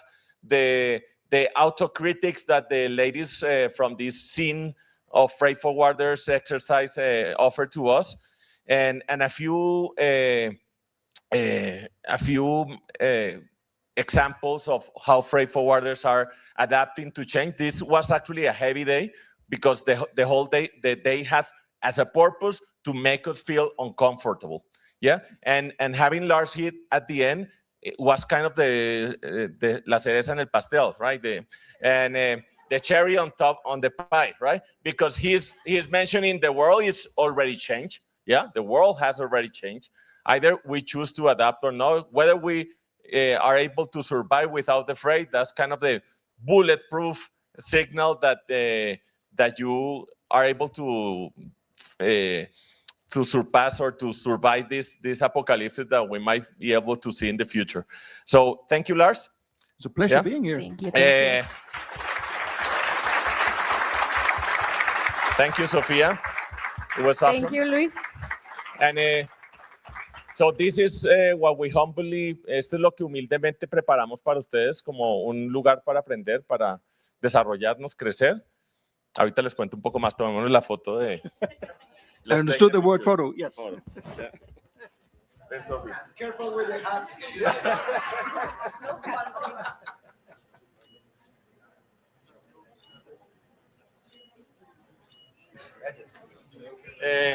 So now we're gonna have a break, 30 minutes, and the last and final push is some people ask me here, hey, there's a lot of very interesting people in the room. I would love to at least have the opportunity to catch with them.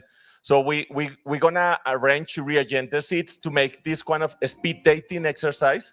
So basically, gonna go out for half an hour, and then we come back and we do this 3 minutes, and we start moving people. The rest of the people remain seated, and basically everyone will have a chance to talk, even with Lars, with me, and with everyone else, just to have a little bit of a call, right?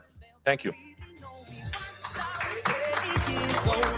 Story got told before the morning sun when life was lonely. Once I was 20 years old.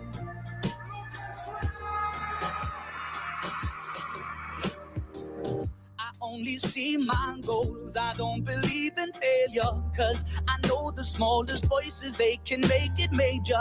I got my boys with me, at least those in favor. And if we don't meet before I leave, I hope I'll see you later. Once I was 20 years old, my story got told. I was fighting about everything I saw before me. Once I was 20 years old.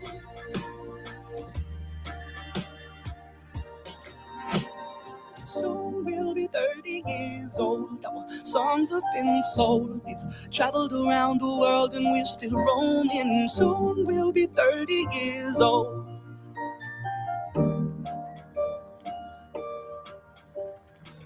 I'm still learning about life. My woman brought children for me, so I can sing them all my songs and I can tell them stories. Most of my boys are with me, some are still out seeking glory, and some I had to leave behind. My brother, I'm still sorry. Soon I'll be 60 years old. My daddy got 61. Remember life and then your life becomes a better one. I made a man so happy when I wrote the letter once. I hope my children come and visit once or twice a month. Soon I'll be 60 years old. Will I think the world is cold, or will I have a lot of children who can bore me? Soon I'll be 60 years old.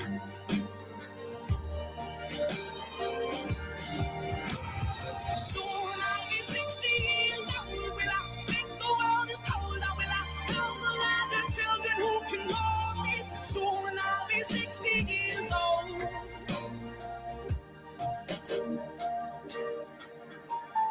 Once I was 7 years old, Mama told me, go make yourself some friends or you'll be lonely. Once I was 7 years old.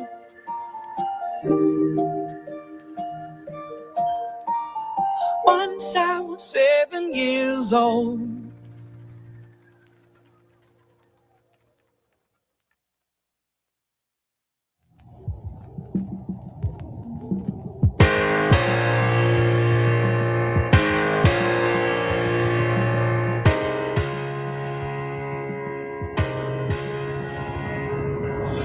I've always dreamt to travel. Why should we die where we won't? Oh, oh, oh, oh. Oh, oh, oh, oh.